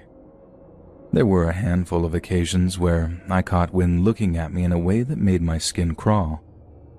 He had a hunger in his eyes, like this beastly, ravenous look, like he wanted to eat me alive. His eyes would glaze over and his lips would curl up ever so slightly in this horrifically perverted way that always made me feel stupidly uncomfortable. There was one time when I bumped into him in a convenience store near to downtown Pittsburgh. After he said hi and made a little small talk, he seemed to follow me around the store for a little while. He acted all innocent, making out like he was just browsing stuff in the aisles, but at some point, he got way too close to me. I think I was just too nervous to actually do anything about it. I didn't want to make a scene or cause any unnecessary conflict. After all, what would I tell people? Mr. Ward stood near me in a store? Anyways, when he was standing close to me, I heard him sniffing the air, like taking these big inhalations of breath through his nose, almost like he was trying to smell me. I couldn't walk away fast enough, and in the end, I left the store without even picking up what I went in there to buy. Like I said, he was overly nice to girls and women, but an absolute monster to any boys or men who happened to catch him in the wrong mood. He once ran out of the house with a baseball bat when my big brother used their driveway to turn around once. And the way he told it, if he hadn't driven away as fast as he could, Mr. Ward probably would have done some damage to his car. Then there was his wife, Maggie. Maggie always wore way too much makeup. I mean, so much it looked really jarring, and she plucked her eyebrows really thin. I'm pretty sure she was a good few years younger than Win, but the way she made herself up made it seem like she was 20 or 30 years older and was just trying to look younger. Maggie was famous for sitting out on their porch and knitting, which I think contributed to the whole old person vibe she gave off. Only she didn't really ever seem to be knitting anything. I remember walking our dog around the neighborhood and getting a look at the tangled mess of yarn she just seemed to be poking needles into. It was like a lime green spider web, just a tangle of thread she stared at like she was in some kind of trance. She also had this talent for turning super happy sounding innocent nursery rhymes into the creepiest sounding things, singing them all slow and deliberate in a sing-song voice that sounded like a combination of a creaking door and nails on a chalkboard. I remember one time when we got some of their mail delivered to our house by mistake, and my mom made me go over to drop it off. Mrs. Ward was sitting on their porch, poking these dirty-looking knitting needles into a tangle of yarn and singing, "Ring around the rosy, a pocket full of posies, ashes, ashes, we all fall down." When she looked up to see me standing there with the mail in my hand, she acted all scared, which was nuts because I think I was way more freaked out to be over there. But she thanked me for bringing the mail over anyway. Yet before I turned to leave, she asked me if I knew what nursery rhyme she was singing. I nodded, and she asked if I knew what the origins were. I said no. And she went on to explain to me that the song had its roots in some old plague that had swept across England. I think she meant the Black Death, but I can't be certain. She said the ring around the rosy part was a reference to a rash that was a symptom of the disease, and a posy was a collection of herbs that was carried to mask the scent of rot that the dying people were said to have given off. Then she tells me that the all fall down part was a reference to people dying from the plague. I don't know how true any of that is, but Jesus, it freaked me out to have her tell me that in her weird scratchy voice with her face all painted up like some circus clown. Their younger son, Jacob Ward, was a total freak. He was obsessed with Native American culture, which I'm not saying is a bad thing at all, but Jacob was totally toxic about it. It was rare that you'd see that kid and he didn't have his face painted or have this grim homemade headdress on or whatever. He also liked to run around with a bow and arrow that his parents insisted was totally harmless and use those cartoony sucker-tip arrows. But there are a lot of people, myself included, that swear that they'd seen him using actual sharp-tip arrows on a handful of occasions. He'd aim them at you, pull the drawstring back to the point that you'd actually run for cover, but he never seemed to fire any, and you could never catch him using them whenever there were any grown-ups around. They actually got a social worker called over at some point because a few people had seen Jacob walking around with dead squirrels or pigeons. I'm not sure if he'd shoot them himself with his bow and arrow or they were just roadkill or something, but it was alarmingly enough to enough people that they actually had a visit from someone. Although whether or not that actually came to anything, I don't know. Then finally, their older son was this kid named Johnny. Johnny was the kind of kid that growled at people in high school when they got too close to him, and before he got expelled for fighting, did something seriously messed up. Apparently he asked this girl to go out on a date, some super pretty but super nerdy girl who happened to be his lab partner. She says no, and Johnny doesn't take it very well at all. He made things difficult for her during chemistry by not talking or looking at her, and eventually she had to basically beg the teacher to switch partners so she could even get a passing grade. Not long after, she was driving back from school in her seemingly empty car when she looks in the rearview mirror to see Johnny just sitting in her back seat, grinning at her. He'd apparently broken into her car and hidden in the footwell in her back seat under some blankets or something, or at least that's what we all figured he'd done. She was so scared she crashed her car and had to spend a week in the hospital. All Johnny got was a visit from the cops and a warning to stay away from her, and somehow it was all just blamed on teenage hijinks. I think maybe because the girl's family were too scared of the Wards to press charges or whatever. I'm sure there's more to that story, but that's all I know of that. When the for sale sign finally showed up from the Ward's house, I think Dark Hollow was about ready to throw a big party to celebrate them leaving, and after they did, they became something of an urban legend, basically a campfire tale that only a handful of people really knew was actually true and not something we made up to scare people. Like, I still think it's a miracle that there wasn't any bigger drama to happen involving the Wards, something like a murder or whatever, little Jacob shooting someone with an actual arrow. I know Johnny basically almost killed his lab partner in that car crash, but somehow they never actually went through with seriously hurting anyone. But who knows, maybe a couple more years and there would have been a fatality. And who knows what they've been up to, wherever they moved to. Maybe it's only a matter of time before they seriously hurt someone.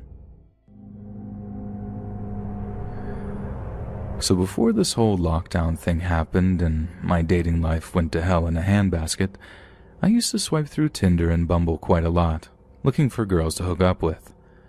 So I'm bored in my Silver-like apartment one day when I come across this absolute smoke show of a girl who was listed under the name Lilith. She had these big green eyes, wore pigtails a lot in her profile pictures, and had absolutely no qualms of showing off this big peachy butt she had. She also had this goth girl vibe going, which was something I find really attractive. I mean, she was definitely not the kind of girl I'd bring home to Mom, but that's not really what I'm looking for when I'm swiping, so naturally, I swipe right. Boom. We match.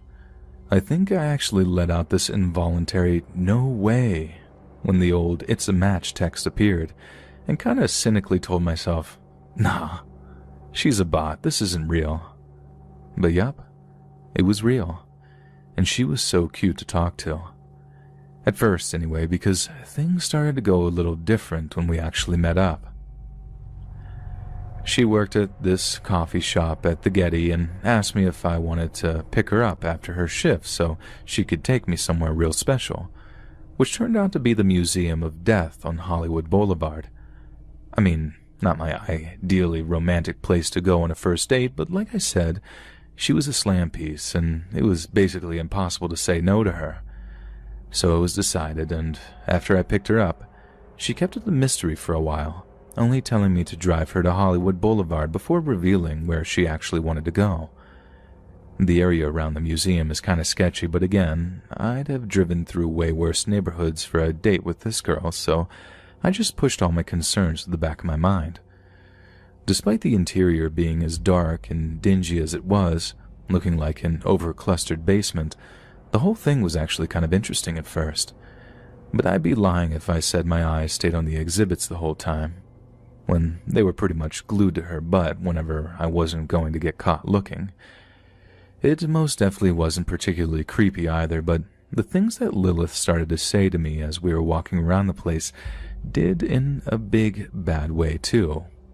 Like I said, the exhibits were interesting, but that's all they were aside from being gross and spooky. There were death masks, body parts preserved in formaldehyde, all the things you might come to expect from a place called the Museum of Death, and then some. But this Lilith chick starts saying how pretty some of this stuff is, looking at it the way any other girl might look at a picture of a puppy or something. She then starts asking me all these weird questions about how I'd like to die. Yeah, how I'd like to die. I tell her I wouldn't like to die at all. I mean, it was legit the creepiest question I think I'd ever been asked, and she insists that everyone has a way they'd most want to die. I don't want to screw up the date or anything. She seemed crazy, and crazy girls can be real fun, if you catch my meaning, so I give her some throwaway response like, whatever way is most pain-free. She starts telling me how that was a boring answer, and how she'd like to die of hypothermia because it apparently makes you feel all warm and sleepy towards the end. How some victims of hypothermia have even taken their clothes off before they died and just laid down in the snow or whatever before their heart stops beating. She also then gave me this long, in-depth speech about how taking another person's life would be better than even getting intimate, if you catch my drift. How that feeling of pure power must dwarf any feeling that drugs or alcohol have to offer. She then tells me how hot she thought it would be to watch me drown at the bottom of a pool while there's an audience and I'm totally naked. How it'd actually turn her on to see my final moments of desperation before my body went limp and floated around the tank. Then something about how the Vikings would make wings out of the skin on a person's back by peeling it off and spreading it out, calling it beautiful, how it was like art or something. When she's done telling me all of that, and I'm suitably freaked out, she starts calling me pet, and how she wanted me chained up at the end of her bed so she could do whatever she wanted with me. Now, any other girl, I'd think that was incredibly kinky, but after what Lilith had just talked about, I really didn't think what she had in mind for me involved any kind of pleasure whatsoever. When it came to driving her home, she actually told me to stop a few blocks away from her house because she didn't want me to know exactly where it was that she lived at, saying that you couldn't be too careful these days with all the psychos in the world who use dating apps. Yep, she said that to me after she'd spent like an hour talking about all the ways she'd want to die or how she'd watch me die. As soon as I got home, I blocked her number. I've never been more scared of anyone like that before, let alone a girl I wanted to hook up with. So, Lilith, if you're reading this, let's not meet again.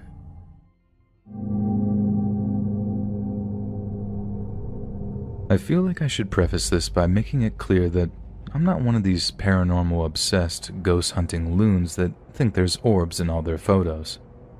And when I tell you that one of my favorite TV shows is Penn and Teller's BS, where they debunk all those nonsense conspiracy theories and whatnot, I think you get an idea of what kind of person I am. And for years, I went around thinking that science and logic could account for everything, with the only restrictions being the limits of our own knowledge. That was until something happened to me that I genuinely can't explain, and no matter how hard I tried, I couldn't come up with any legitimate explanation. The whole thing freaked me out so much that it kicked off a kind of hyperfixation in me that lasted for months on end, to the point that my rational skeptic friends started to think that I was losing my mind. But I haven't lost my mind. It actually happened, and as much as people try to tell me that it was nothing but my mind playing tricks on me, I know what I saw, and it just about put the fear of God into me. We're going back to early spring of 2017 here, the time of the year when it's still getting dark fairly early here in the Northeast. It's around 9 p.m. and I'm driving back to Narragansett from my buddy's place in Newport, when I decide to take a shortcut through Saunderston. It's a drive I'd done like 100 times by that point. I felt like I could do it with my eyes closed at a push. But maybe that's what made me so complacent, a self-assured cockiness that's gotten me into trouble on more than one occasion, because about halfway into the journey, I must have switched off and taken a wrong turn. Next thing I know, I'm having to turn into a residential cul-de-sac to make a complete 180, and I'm so embarrassingly lost that I find myself reaching for my phone to check Google Maps. I check my position, mentally make a note of the turns I have to make to get back onto the highway, then start turning off the street as I put my phone away. When bam, there's a car in front of me.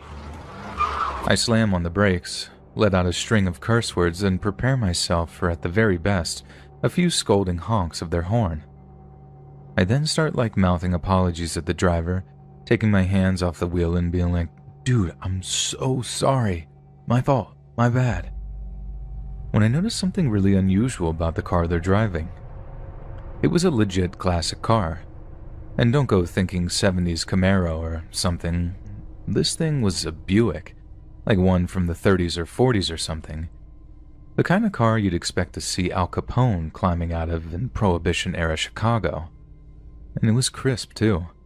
The guy must have sunk some serious cash into that thing because pretty much everything looked brand new.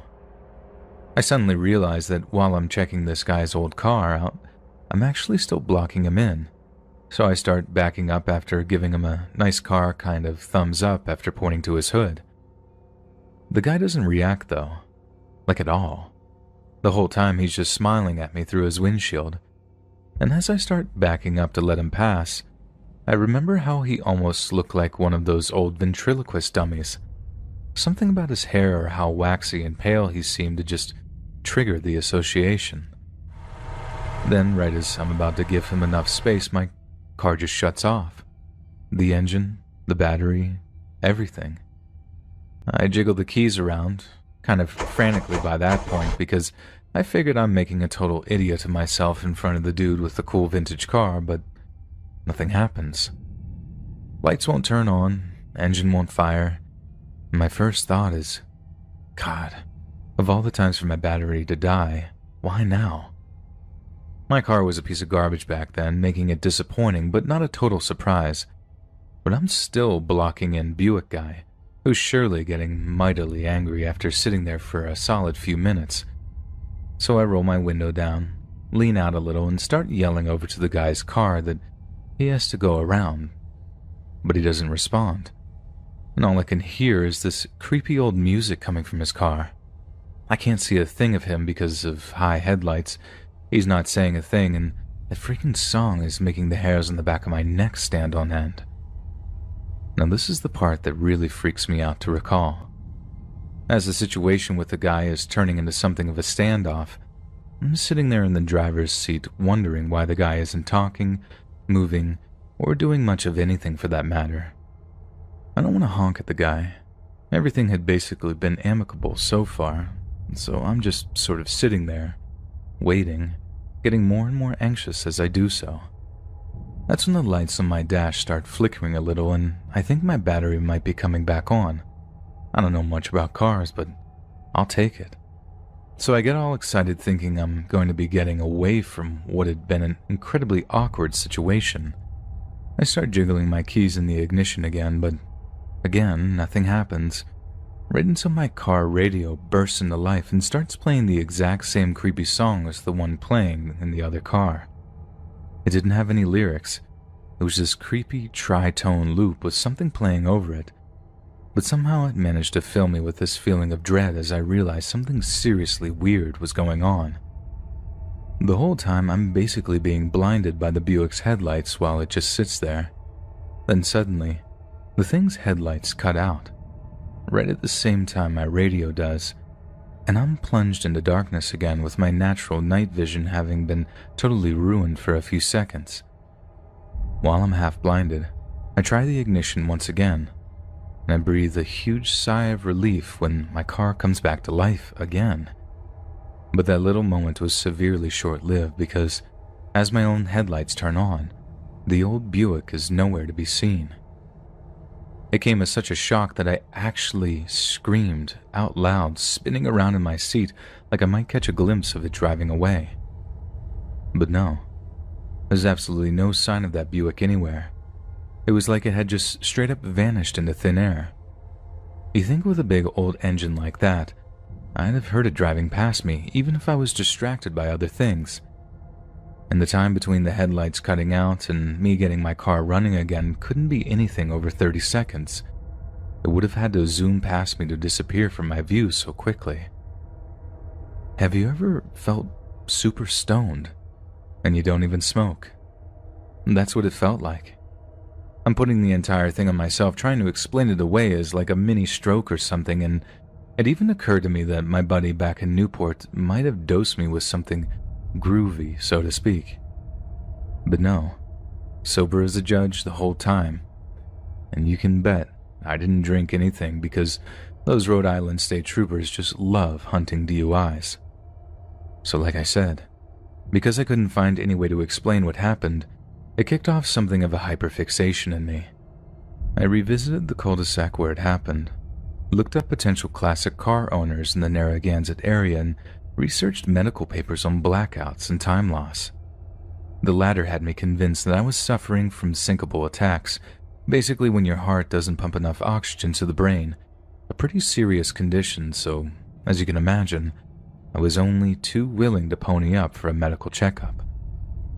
Doctor listens to my heartbeat and checks my blood pressure, then, without any further examination, declares there's nothing wrong with my heart.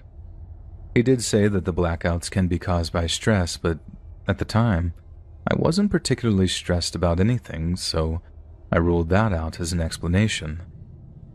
One point, I went far out and ended up researching those UFO encounters where people experience time loss, but I figured I'd gone far too down a weird rabbit hole with that one. But as for the thing that people really pick up on with my story for some reason, is the fact that I did actually have a bit of luck when it came to my classic car search. There was a guy out in Middleton who had been trying to sell a 1937 Buick Special for years. The thing was a wreck, but he figured it might catch the eye of some vintage car enthusiasts who'd find the time to fix the old beauty up. I played it off like I was interested in making a purchase and still feel guilty about how excited he got, and he got his nephew to text me over some pictures of the old thing so I could take a good look at it. I'm not saying it was the same model or shape as the one I saw in that cul-de-sac, but I'm not gonna lie, it looked pretty similar. But it's an absolute impossibility that it's the same car, right? A coincidence, if ever there was one. Yet some of the people I talk to about this will always point out the connection and tell me I should have asked where he'd gotten it, if the old thing had been involved in a murder or a hit and run. Truth is, the guy didn't know. He said his dad picked it up at a police auction and died before he could get a chance to fix it up, and obviously, anything he knew about the car was buried with him. I suppose I've rambled on enough about this now, and I've already made my point that I can't explain what happened to me that night without sounding like a complete fruitcake. So, I guess I'll just do what I always do, and leave it up to you guys to decide what it was. But please, don't tell me ghost car or whatever, because I've been hearing that nonsense for like 4 years now, and I'm sick to death of hearing it. And besides, hypothetically, I did believe in ghosts. I think it would mess me up pretty bad to think that I got so close to one, but still drove away, unscathed. When I was around 15, I lived alone in a 2-story house. Although there were bedrooms upstairs, I would sleep on the living room couch. This was for 2 reasons. One, it was the central location of the house, so I could hear everything too. It was equidistant from every exit. One night, at around 2 in the morning, I heard someone juggling the front doorknob. It was slow, cautious jiggle, like they were trying not to be heard. When the door didn't open, they didn't stop. The jiggling slowly became less cautious and more irritated. They persisted for at least 2 minutes. We went to the back door, which was also locked. If I didn't want to call the police, because I was an unemancipated minor living alone. I didn't want to be placed into foster care, and I didn't want my parents in trouble for neglect. Eventually, the jiggling stopped. I stayed up that night waiting for them to try other entrances, but nothing happened. A few nights passed, and I awoke to the sound of the door opening upstairs. The doors in the house would really stick, so they took a lot of force to open. When he popped them loose, they'd make a loud scrape pop and shutter noise. At the time, I would take sleeping pills. It made it really hard to fully awaken, and I'd sometimes only awaken with sleep paralysis. I couldn't determine whether I dreamt the sound or whether I woken up from it. I started to fall back asleep and thought I heard the door close like grinding of wood rubbing together. Then the sound of bed springs screeching like weights were being shifted. I thought, maybe someone is homeless and they thought this was an abandoned house. I was super tired and wasn't sure if I was actually conscious. I fell back asleep and awoke to the feeling of somebody watching me. There were stairs parallel to the living room door, and I could see them from the couch. Halfway down the stairwell, I could see a long-haired man, crouched over, looking at me. It was dark, and I felt like we were both trying to verify what we were seeing. I kept a metal baseball bat by the couch and grabbed it. Slowly, the man erected his body and without turning backed up the stairs. I just listened for him to leave or waited for him to come back down. But I heard neither. It was like he just stood at the top of the stairs waiting for me. I didn't go back to sleep. I heard nothing, even until sunrise. When I left for school that morning, that questioned what I'd actually experienced. I had my boyfriend over later that evening. As we approached the house, he said, "Hey, your windows are open." I looked in the room to the sticking door was wide open. I told him what I'd experienced the night before, and he helped me check out the house. After finding nothing, I enclosed and locked the windows. I figured it must have been a hobo. Once they realized somebody lived there, they left. I still stayed there that night, but I didn't take sleeping pills. I woke to the door opening again. This time, I knew it was real. They knew somebody lived there, but they still returned. At this time of my life, I had little value for my life. I had no fear of death because I knew where I'd go. I decided that I wasn't going to hide in my own house. I got my baseball bat, turned on the lights, and went upstairs. I yelled something like, Listen, buddy, I'm coming up. Be out by the time I get there. I heard nothing and prepared for the worst. I checked the rooms and the closets, but I found nothing, and the windows were still open. I checked the downstairs and found nothing as well. I felt pretty silly after finding nothing, but still stayed out that night. I got ready for school the next morning and saw that the window was open again. It occurred to me that I hadn't checked under the beds when I'd done the search. I didn't have my bat with me and bailed. To think that intruder was possibly hiding under the bed as I searched the house is spooky, but I'm partially relieved that I hadn't checked. If I'd been down and come face to face with the man beneath my bed, the story may have ended differently.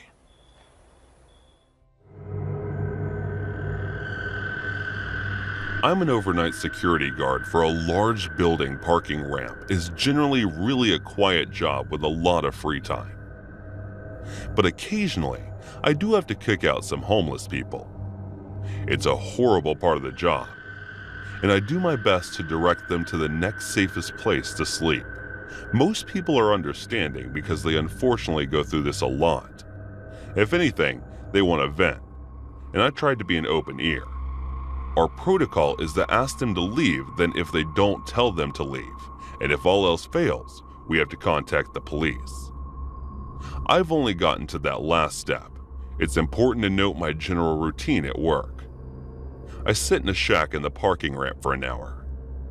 Then I go for a walk around the building and then back to the shack. The doors are all locked, but there's an entryway with an ATM that's open 24/7. This is usually where I find people looking for a place to sleep. For more context, I'm a smaller woman and unarmed. On this night, there was a woman trying to sleep by the ATM. I followed protocol, and after the first 2 warnings, I had to contact police.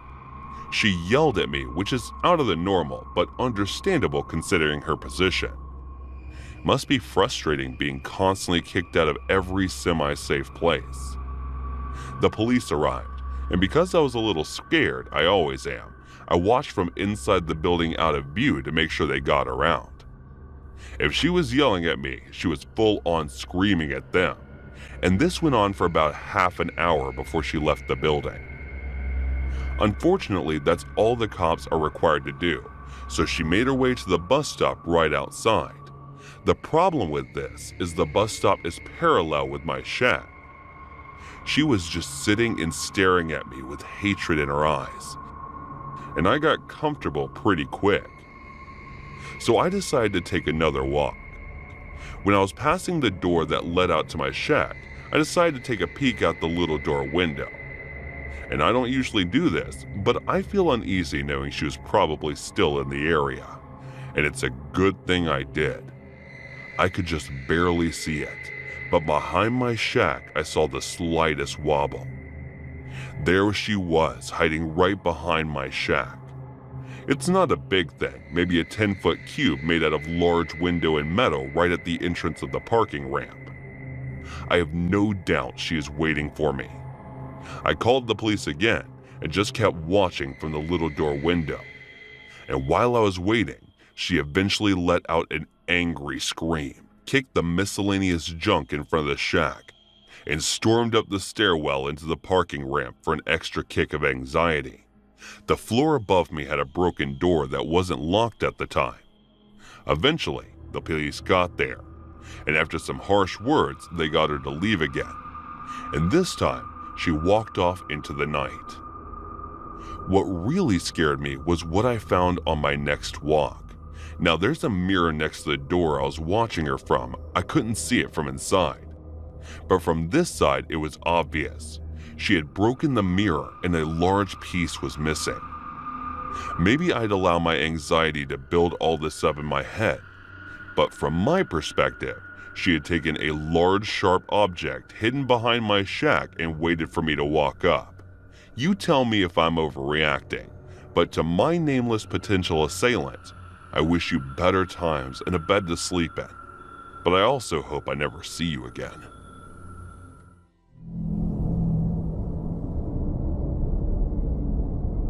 When I was 18, I worked at my college's residence building at the front desk, and I think I almost got assaulted or murdered. But you be the judge of that. During the summer, the building operated as a hotel. So 2.5 floors were hotel rooms, and half of the 3rd floor were student housing. The whole building operated with a hotel swipe key system that was pretty outdated, and all the doors were powered by 4 AA batteries. If the batteries died, there was a decently lengthy process to replace them and reprogram the door. A dark-haired guy came to the front desk from inside the building while I was working an overnight shift at around 1 or 2 a.m. and said he'd left his keycard in his room. I made him a new one and made my first error of the night. Hotel guests could have as many room keys remade as they wanted, hypothetically. But students, however, were supposed to be given a temporary keycard and charged $2 to be returned when theirs is located. I gave him a new key for his room and asked if he was a student or a hotel guest, and he replied, student. At this point, I should have checked our system to charge his account, but I was caught up doing administrative duties and forgot. I used to trust people way too easily at this job, but quickly learned not to. Later on in the night, maybe around 3 or 4 a.m., he came to the desk again and said he couldn't get into his room. I asked if he'd forgotten his key again, and he said no, the door wasn't working. I asked if the light was coming on when he swiped his card, and he said no, so I figured the batteries were dead. I told him I'd have to change the batteries, and I went up to his room with him, and he asked me for my name, and I told him. But he didn't tell me his. I opened the room door manually with a master key, and told him I'd have to prop it open while I worked on the back panel to replace the batteries. No, it's okay, I'll close it, he said, and closed and deadbolted the door locked. Really weird, but I tried not to think about it. I had changed the batteries on plenty of other doors by this point, and some students were iffy about having their doors propped open for their room to be on display for anyone walking by. He also had a really thick accent, and I thought he might be an international student, since we had a lot of them from other countries where their English was not their first language. I gave him the benefit of the doubt and thought maybe it was also just a language barrier issue. At this point, though, I really felt like something was wrong, but I tried to ignore it so I didn't freak him out. While I was trying to focus on fixing the door as quickly as possible, he kept trying to entice me to go further into the room, saying his bed was broken and he needed me to take a look at it, and that there was something underneath it that needed to be fixed, etc. He held out a little gold house key and said, "I have a key, go get it," and then threw it under the bed. He said there was a leak under the fridge. He just kept trying to get me down on the ground, throwing random problems at me. Obviously, I told him no. I'd send maintenance up in the morning to take a look if anything was broken. I had my back to him, and he asked me if I would take off my glasses. I said no, I need them to see. His tone of voice changed then, and in the most steady, chilling manner he said, "Ella, it's okay, you can take them off." Then from behind me he reached around and tried to take off my glasses. I swatted his hand away, and in trying to remain composure said no thanks, I need to keep them on.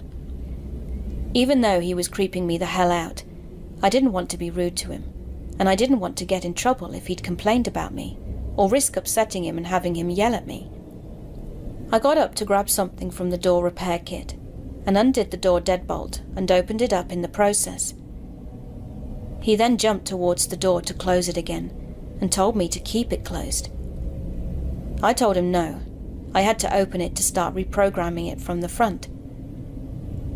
While I held the door open with my foot and grabbed something from the door repair kit, he started playing with the little wispy hairs at the top of my forehead and trying to touch my shoulder.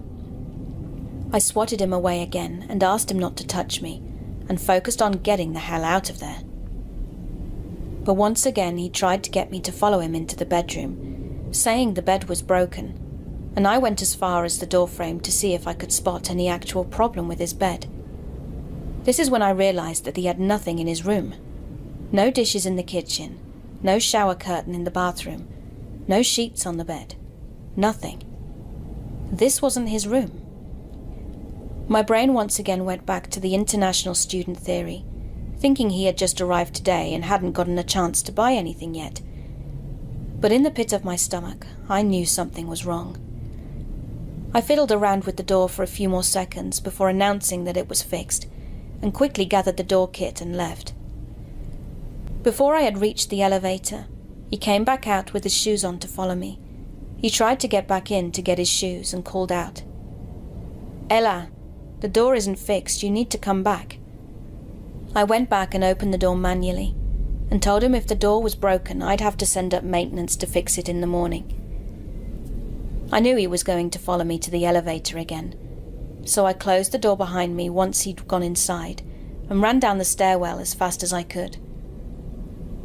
When I got to the front desk, I checked the computer and saw that the room that he was in was supposed to be empty. It wasn't a student room or a hotel room. I locked myself in our back office and called campus security. He came down a few minutes later and went behind the desk. I yelled at him to get on the other side and wait, now that I knew he wasn't a resident. He tore the corner off a slip of paper I had sitting on the desk and drew a flower on it, then put it back on top of my papers. When security arrived, he ran back up to the empty room and tried convincing them he lived there so he wouldn't have to leave. He kept showing them his key, which had decided to work on the door again somehow, and they escorted him back downstairs and came to ask me if he really did live there. Obviously he didn't. That's why I called you guys, crying and terrified. He kept interjecting to argue that he did live there, but couldn't even recall his room number when asked. Security asked him for his student card, and he couldn't produce it, so they told him he would have to leave if he couldn't prove he lived there. While they were grabbing his information, I listened from the office and could immediately tell he was lying. The phone number he gave was just a bunch of random numbers. The name he gave was prefixed by, as if he was trying to think of a name. When they asked him for his address, he just said, across the street. One security guard asked if he lived in the apartments across the street, and he said yes, but couldn't tell them what the building number was. He said his apartment number was 1200, but I moved into that building a few months later, and apartment 1200 doesn't exist. When security asked what his purpose was to be sneaking into a room, he just kept up the ums and uhs, and saying he didn't know. They'd ask, "Were you trying to see a friend? Do you know anybody who lives here? Were you here to hurt somebody?" And he kept fidgeting and saying, "I don't know. No reason. I was just here." At one point he tried to tell them he was my friend, which is when I poked my head out of the office to say that I literally had never seen him before that night. He eventually left. We didn't call the police because he didn't actually do anything, but it was still unsettling. Later on it dawned on me how he'd figured out that that room was vacant. One of the housekeepers had been using it as her personal break room. A few days later, a housekeeper came to the desk and told me they'd found the door deadbolted open, the TV on, and a housekeeper inside watching TV. She must have forgotten to close the door when she left for the night, and when the creep let himself into the building, he found it. I never saw him again, and to this day I have no clue what he was doing there. I haven't worked there since last winter, and overnight shifts still give me the heebie-jeebies. This happened last year during my student exchange in France and was probably only 2 weeks before COVID imploded. I had to head back to my home country, and that night there was a language exchange at a bar, maybe 30 minutes away from me on the subway. My roommate didn't seem interested in going, so I decided to make this my first night out alone, so I'd already talked to the organizers of the event and they seemed really nice. Plus, the subway in Paris on Fridays closes at around 1:30 a.m., so I knew I had time to go meet people and get home relatively safely. I got there maybe half an hour late, got my little flag stickers that indicated the languages I spoke, and headed into the crowd to try and talk to people. Everything was pleasant. I made friends with the group of guys, and we made good small talk for a solid hour. After a while, the group decided to split and trying to find others to actually exchange languages with since we were all speaking English. At this point, I headed over to the bar to get myself a drink. We're a group of what I can only describe as chaps, but French started annoying me about the flag on my shirt, a Chilean flag. They threw everything out there. Is it in Africa or is it Colombia? At first, I didn't mind correcting them, but it got old pretty quick. After I realized they were just messing around, I left them to it and started talking to an older man by the bar. You seem nice enough. After talking to him for about 30 minutes, he headed off. And that's when the creepy encounter started. A random guy in his mid-20s, early 30s showed up next to me at the bar and started making conversation by saying, "Oh, I immediately know your flag was from." I just smiled at him. Then he started the, "Oh, you're very beautiful" talk. Look, as a 21-year-old woman, this isn't my first time in this situation. Usually if men aren't being overtly creepy, I'll just smile. Maybe give conversation a try. But if they keep pushing, I just go. I said thanks and kept nursing my drink, hoping he caught the sign that I wasn't trying to talk. He kept asking me about where I was from, why I was here, where I was staying. To which I gave him vague short answers when out of nowhere, and I really mean out of absolutely nowhere, he'd said something along the lines of, "I'm in love with you." Dude, what? I've directed maybe 20 words in total to this man, and I'm getting a full love confession? I let out a laugh. There was half nerves laugh. Are you kidding me? And at this point, he's forcing eye contact, really intense eye contact. I tried everything. I'm not interested. I'm in a relationship. I even headed towards my last resort, which was saying that I was a lesbian, which is true. But he would not budge. He said, "I respect that. It's not your fault." What, that I'm lesbian? And he kept on going with what I considered to be the creepiest part. "I want to do romantic things with you," he said. Excuse me, you what? This set me off, and that negative gut feeling is one of those phrases that is just off enough that your brain goes, not dinner, not a date, not something just romantic. Well, I wasn't about to find out what it meant. I put on my full bitch face that said, "Look, I know you're just trying to be nice, but I'm not interested, and I am in a committed relationship." I got up and he tried to touch my arm, to which I immediately flinched and shocked daggers at him. "I just think you're beautiful. I want to marry you someday. Maybe you have kids. You have beautiful eyes." Thankfully, the bar had cleared out some, and I was able to cross the floor and grab my Parker. He kept saying things behind me like, "I just want to try romantic things." I then grabbed a random non-creepy man that I had talked to that night who was just leaving and said, "Hey, are you walking to the subway?" And I went with him. My recently professed suitor followed us. I remember him perfectly wearing a tan waterproof jacket, standing right outside the bar door looking at me. The guy I was walking with was going in the company in opposite direction of the subway line, but I wasn't about to risk going down to my own line alone and waiting. It was past midnight, so trains took slightly longer to arrive. Most train stations have an option to switch directions if you mess up without paying again. So I figured I'd go down with my bodyguard of sorts, make him stand with me near the direction change, and if I saw the creep coming, I'd book it and pray a car came in time. We had an app that showed estimated arrival times. It was just my luck that that specific station was undergoing repairs, and it was either get your direction right on the first try or perish. No direction change in sight. So I did what in my 2 mojito fight or flight mode had to do. I ran back up the stairs and tried to pay again. Except the card I used was one of those cards that once you scan, you can't use again within 5 minutes.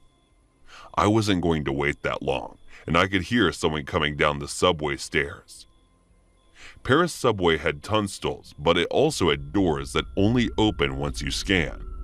So I sucked in my breath as much as I could, went under the turnstile, and squeezed through my tiny space between the door.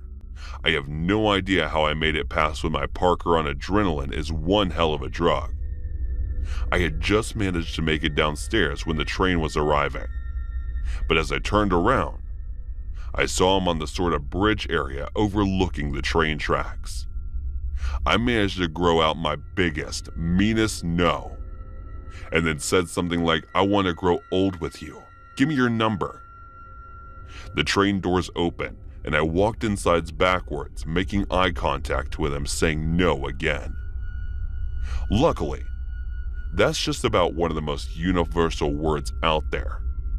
I'm thankful to the Friday night 1 a.m. Paris subway crowd. They all seemed confused, but they had the right spirit. A couple of girls waved over so I could stand with them until the door closed, and they went with me until I had to change lines. I felt safer on the 2-minute walk from the subway to my apartment than near that guy in my neighborhood was kind of known for being a big crack hotspot. At least the crackheads left me alone. So if anyone takes something away from this, just be mean. Be rude as hell. I tried being mean a little too late and got one of the creepiest love confessions of my life. A stalker and into the subway, and a story to tell on here.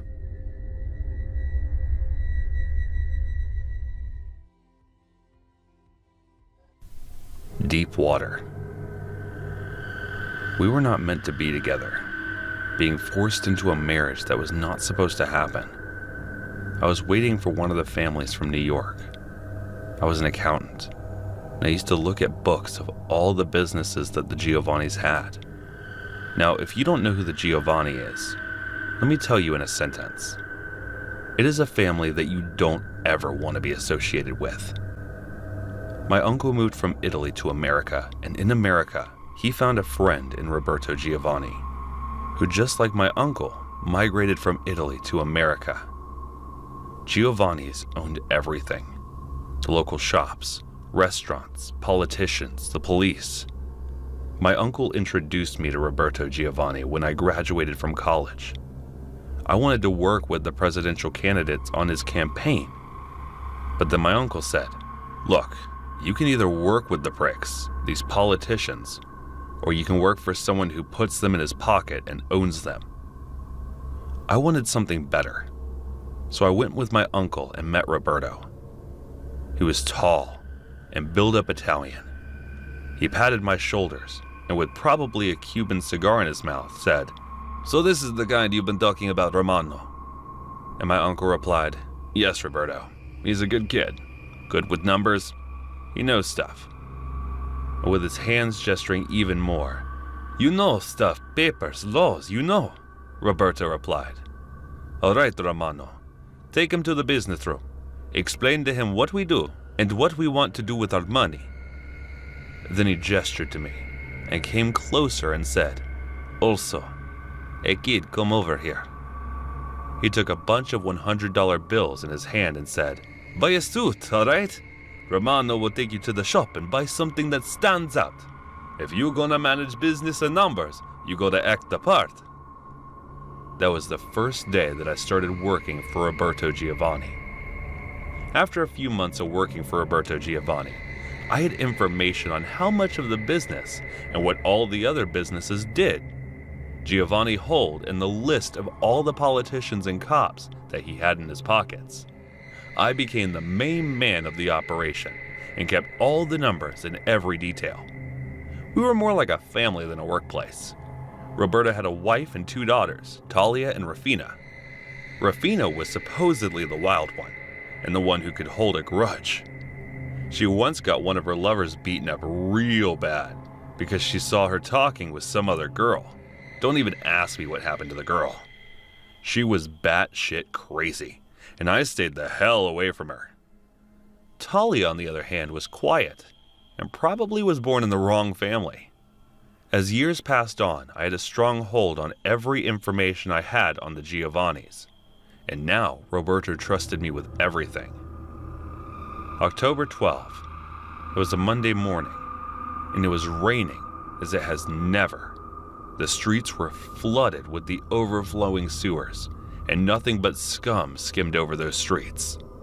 I ran towards the house, and outside it was Roberto, drenched in rain, waiting for me as if his life depended on it. "Hurry, kid. I've been waiting for you. Where the hell have you been?" I replied, "The roads are blocked with scum water." And he held me by my shoulder and brought me closer. "Hey, kid. You're a wonderful kid, all right? And you will help me do these papers so much better.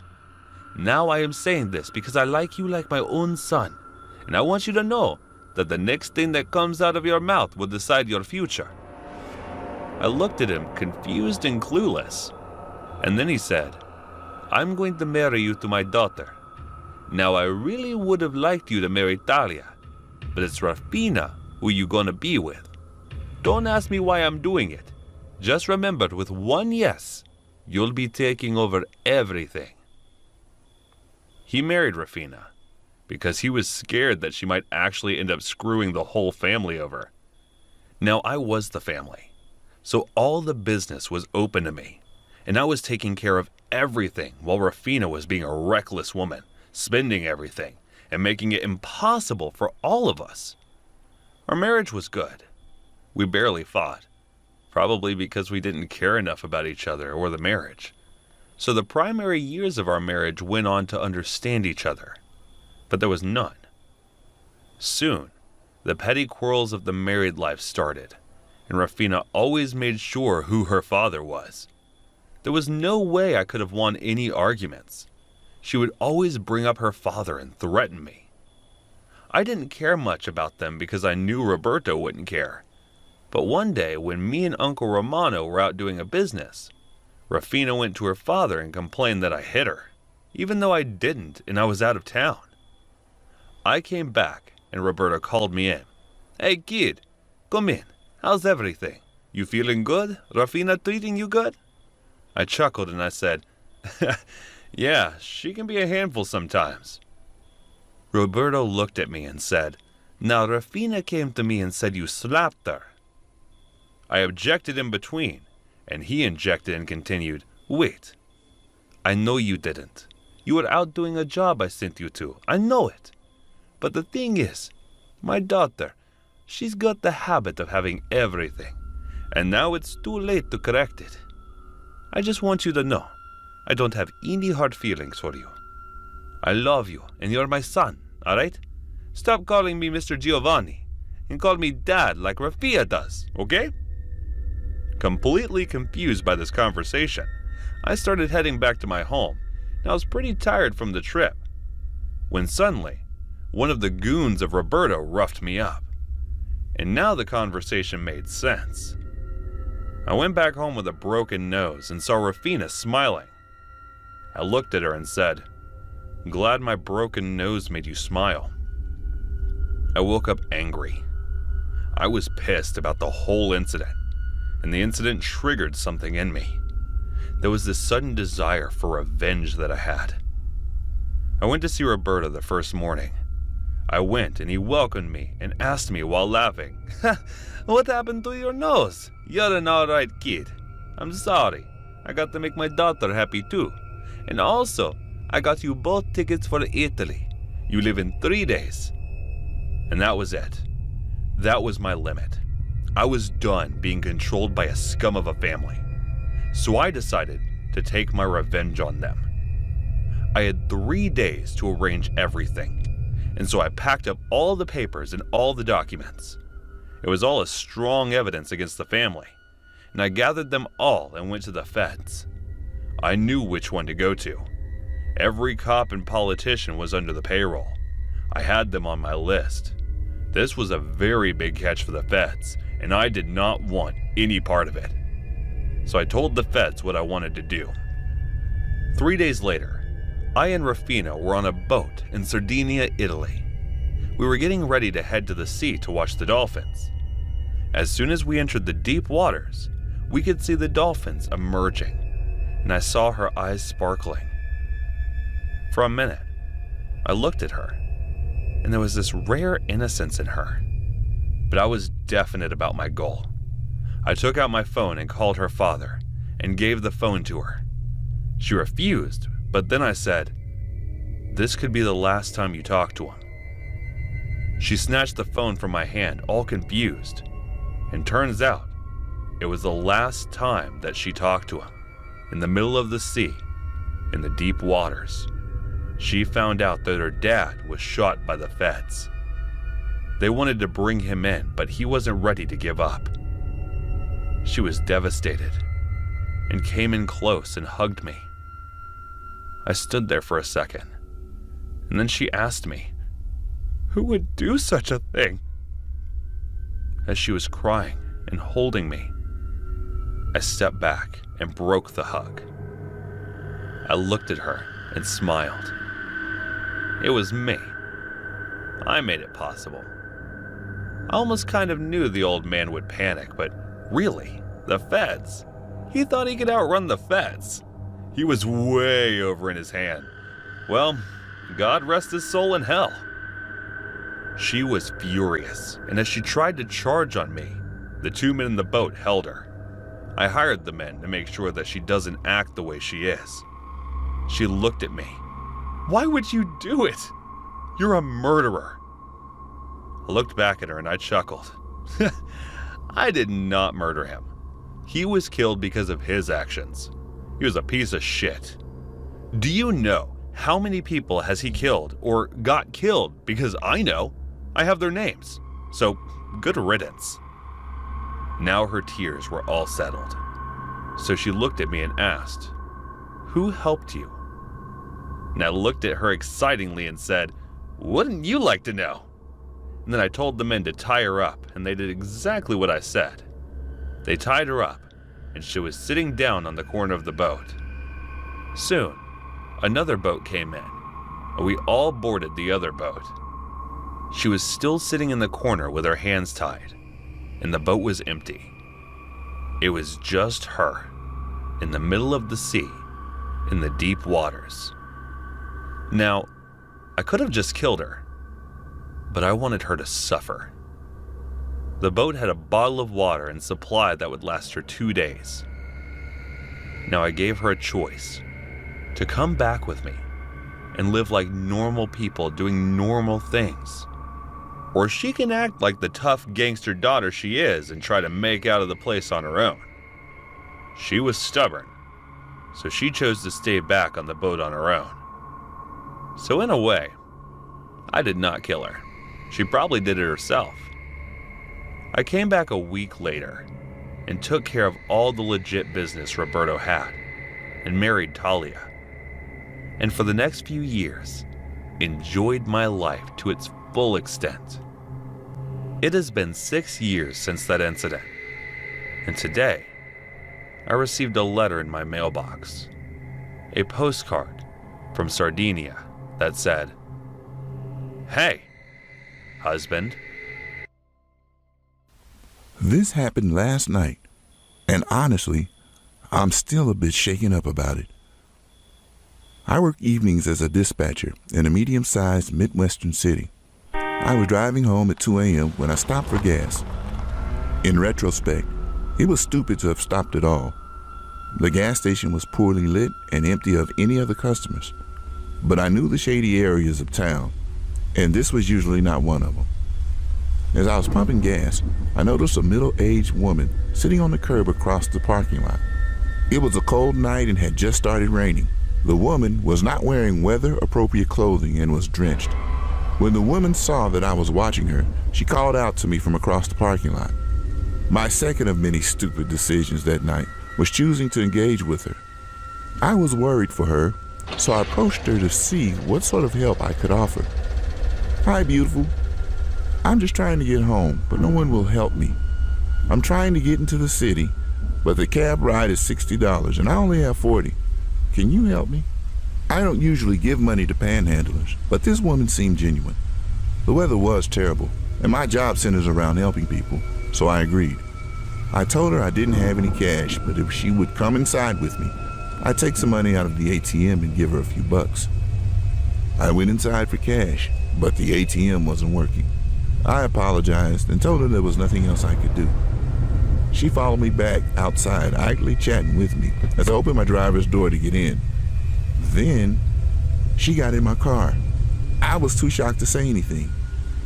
I sat staring at her as she buckled herself into the passenger seat. As soon as she got in my car, her demeanor changed entirely. She no longer seemed, for as much as she did, extremely excited and restless. "Just take me to my aunt's house. She can give me money," she said. Of course, alarm bells are going off in my head. Although my first instinct was to tell her to get the hell out of my car, my guts told me that would be dangerous. She'd already proven to be unpredictable and seemed to be high. I didn't know if she had any weapon on her while forcing her way into my vehicle. I thought it had the potential to elicit a violent reaction. "Where are you asking me to take you?" "Just start driving. I'll tell you when to turn." "Nope.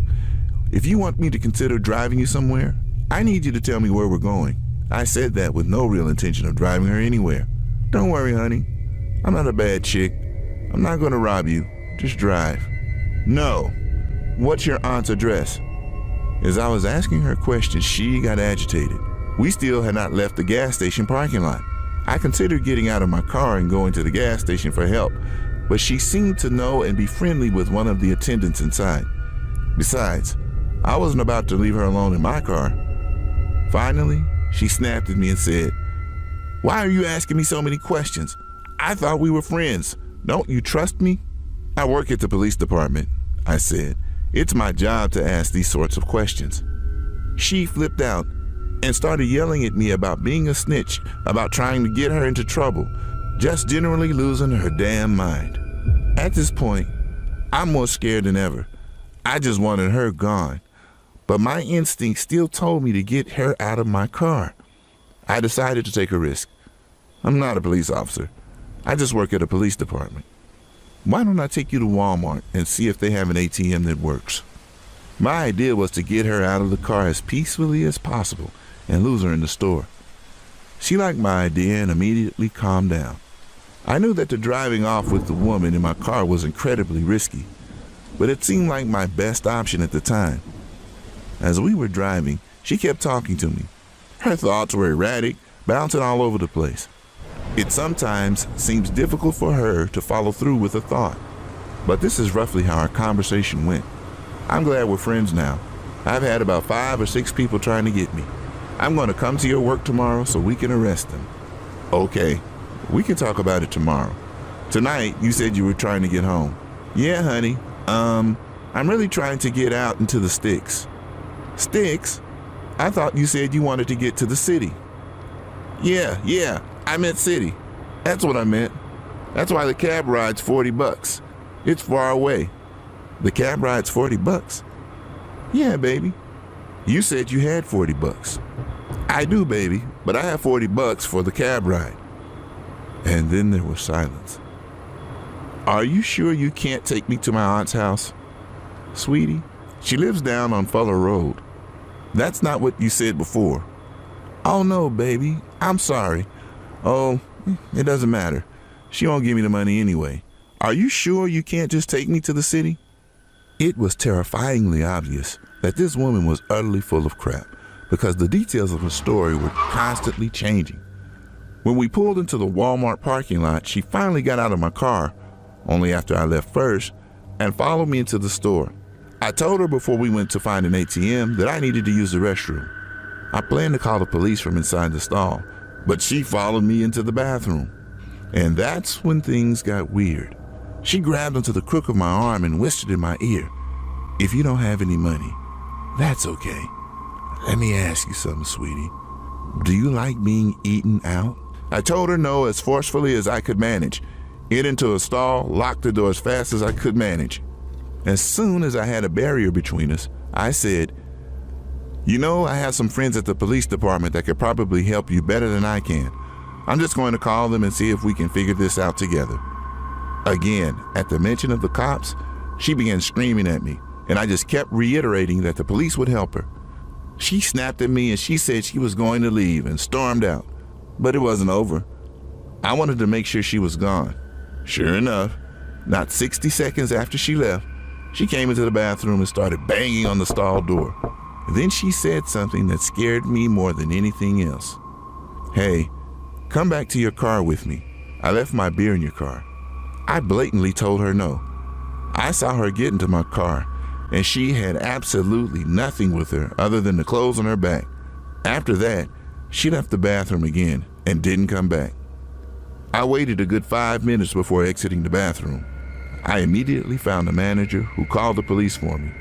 Thankfully, I was in a different police jurisdiction from the one I worked because I was mortified at how entirely stupid I had been for the whole night and would have died of embarrassment.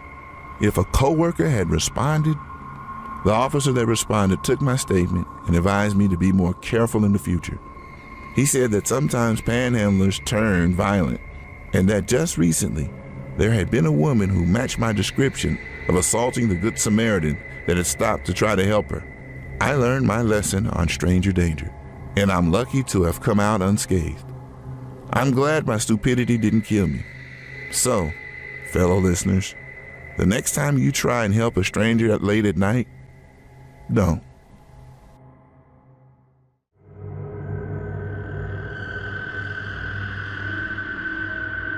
No one knew where it came from. We all went to sleep the night before, and it was there the next morning.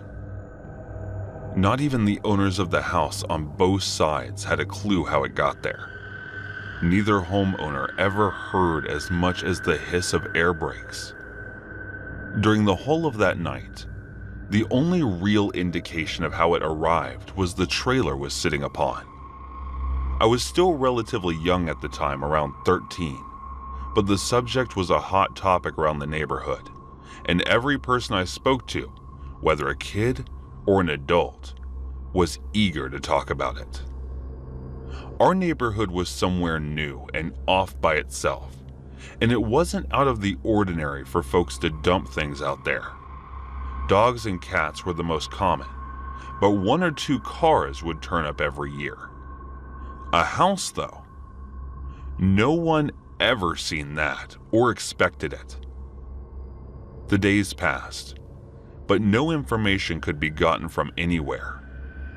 Soon, it began to take on a spooky and haunted reputation, along with its phantom like a rival in the dark of the night. It did look a little familiar to that house from Psycho. The stories first reached me while I was talking to a friend's younger brother. Among the grade school kids, the house was becoming a very real symbol of fear, although it was just an old empty house to me. This fear didn't prevent some of the more adventurous of them just entering and exploring it. I witnessed a particularly funny episode just by chance. While loafing aimlessly around the streets, I was passing by in time to see a preteen boy running from the house in terror, claiming that something had grabbed him. Whether his imagination had gotten the best of him, or an older kid was having a bit of fun, the horror put upon this abandoned house had fully taken root in the neighborhood. While this was going on, a real boogeyman had been forgotten about. I'll not put his actual name here, not because of privacy, but that of the victims. We'll call him Rudy. Rudy had grown up in the neighborhood, and until he was arrested, was well liked by a lot of the parents, had voiced their fears early on because of his habit of hanging around younger boys. When he was released from jail, he was allowed to move in with his folks.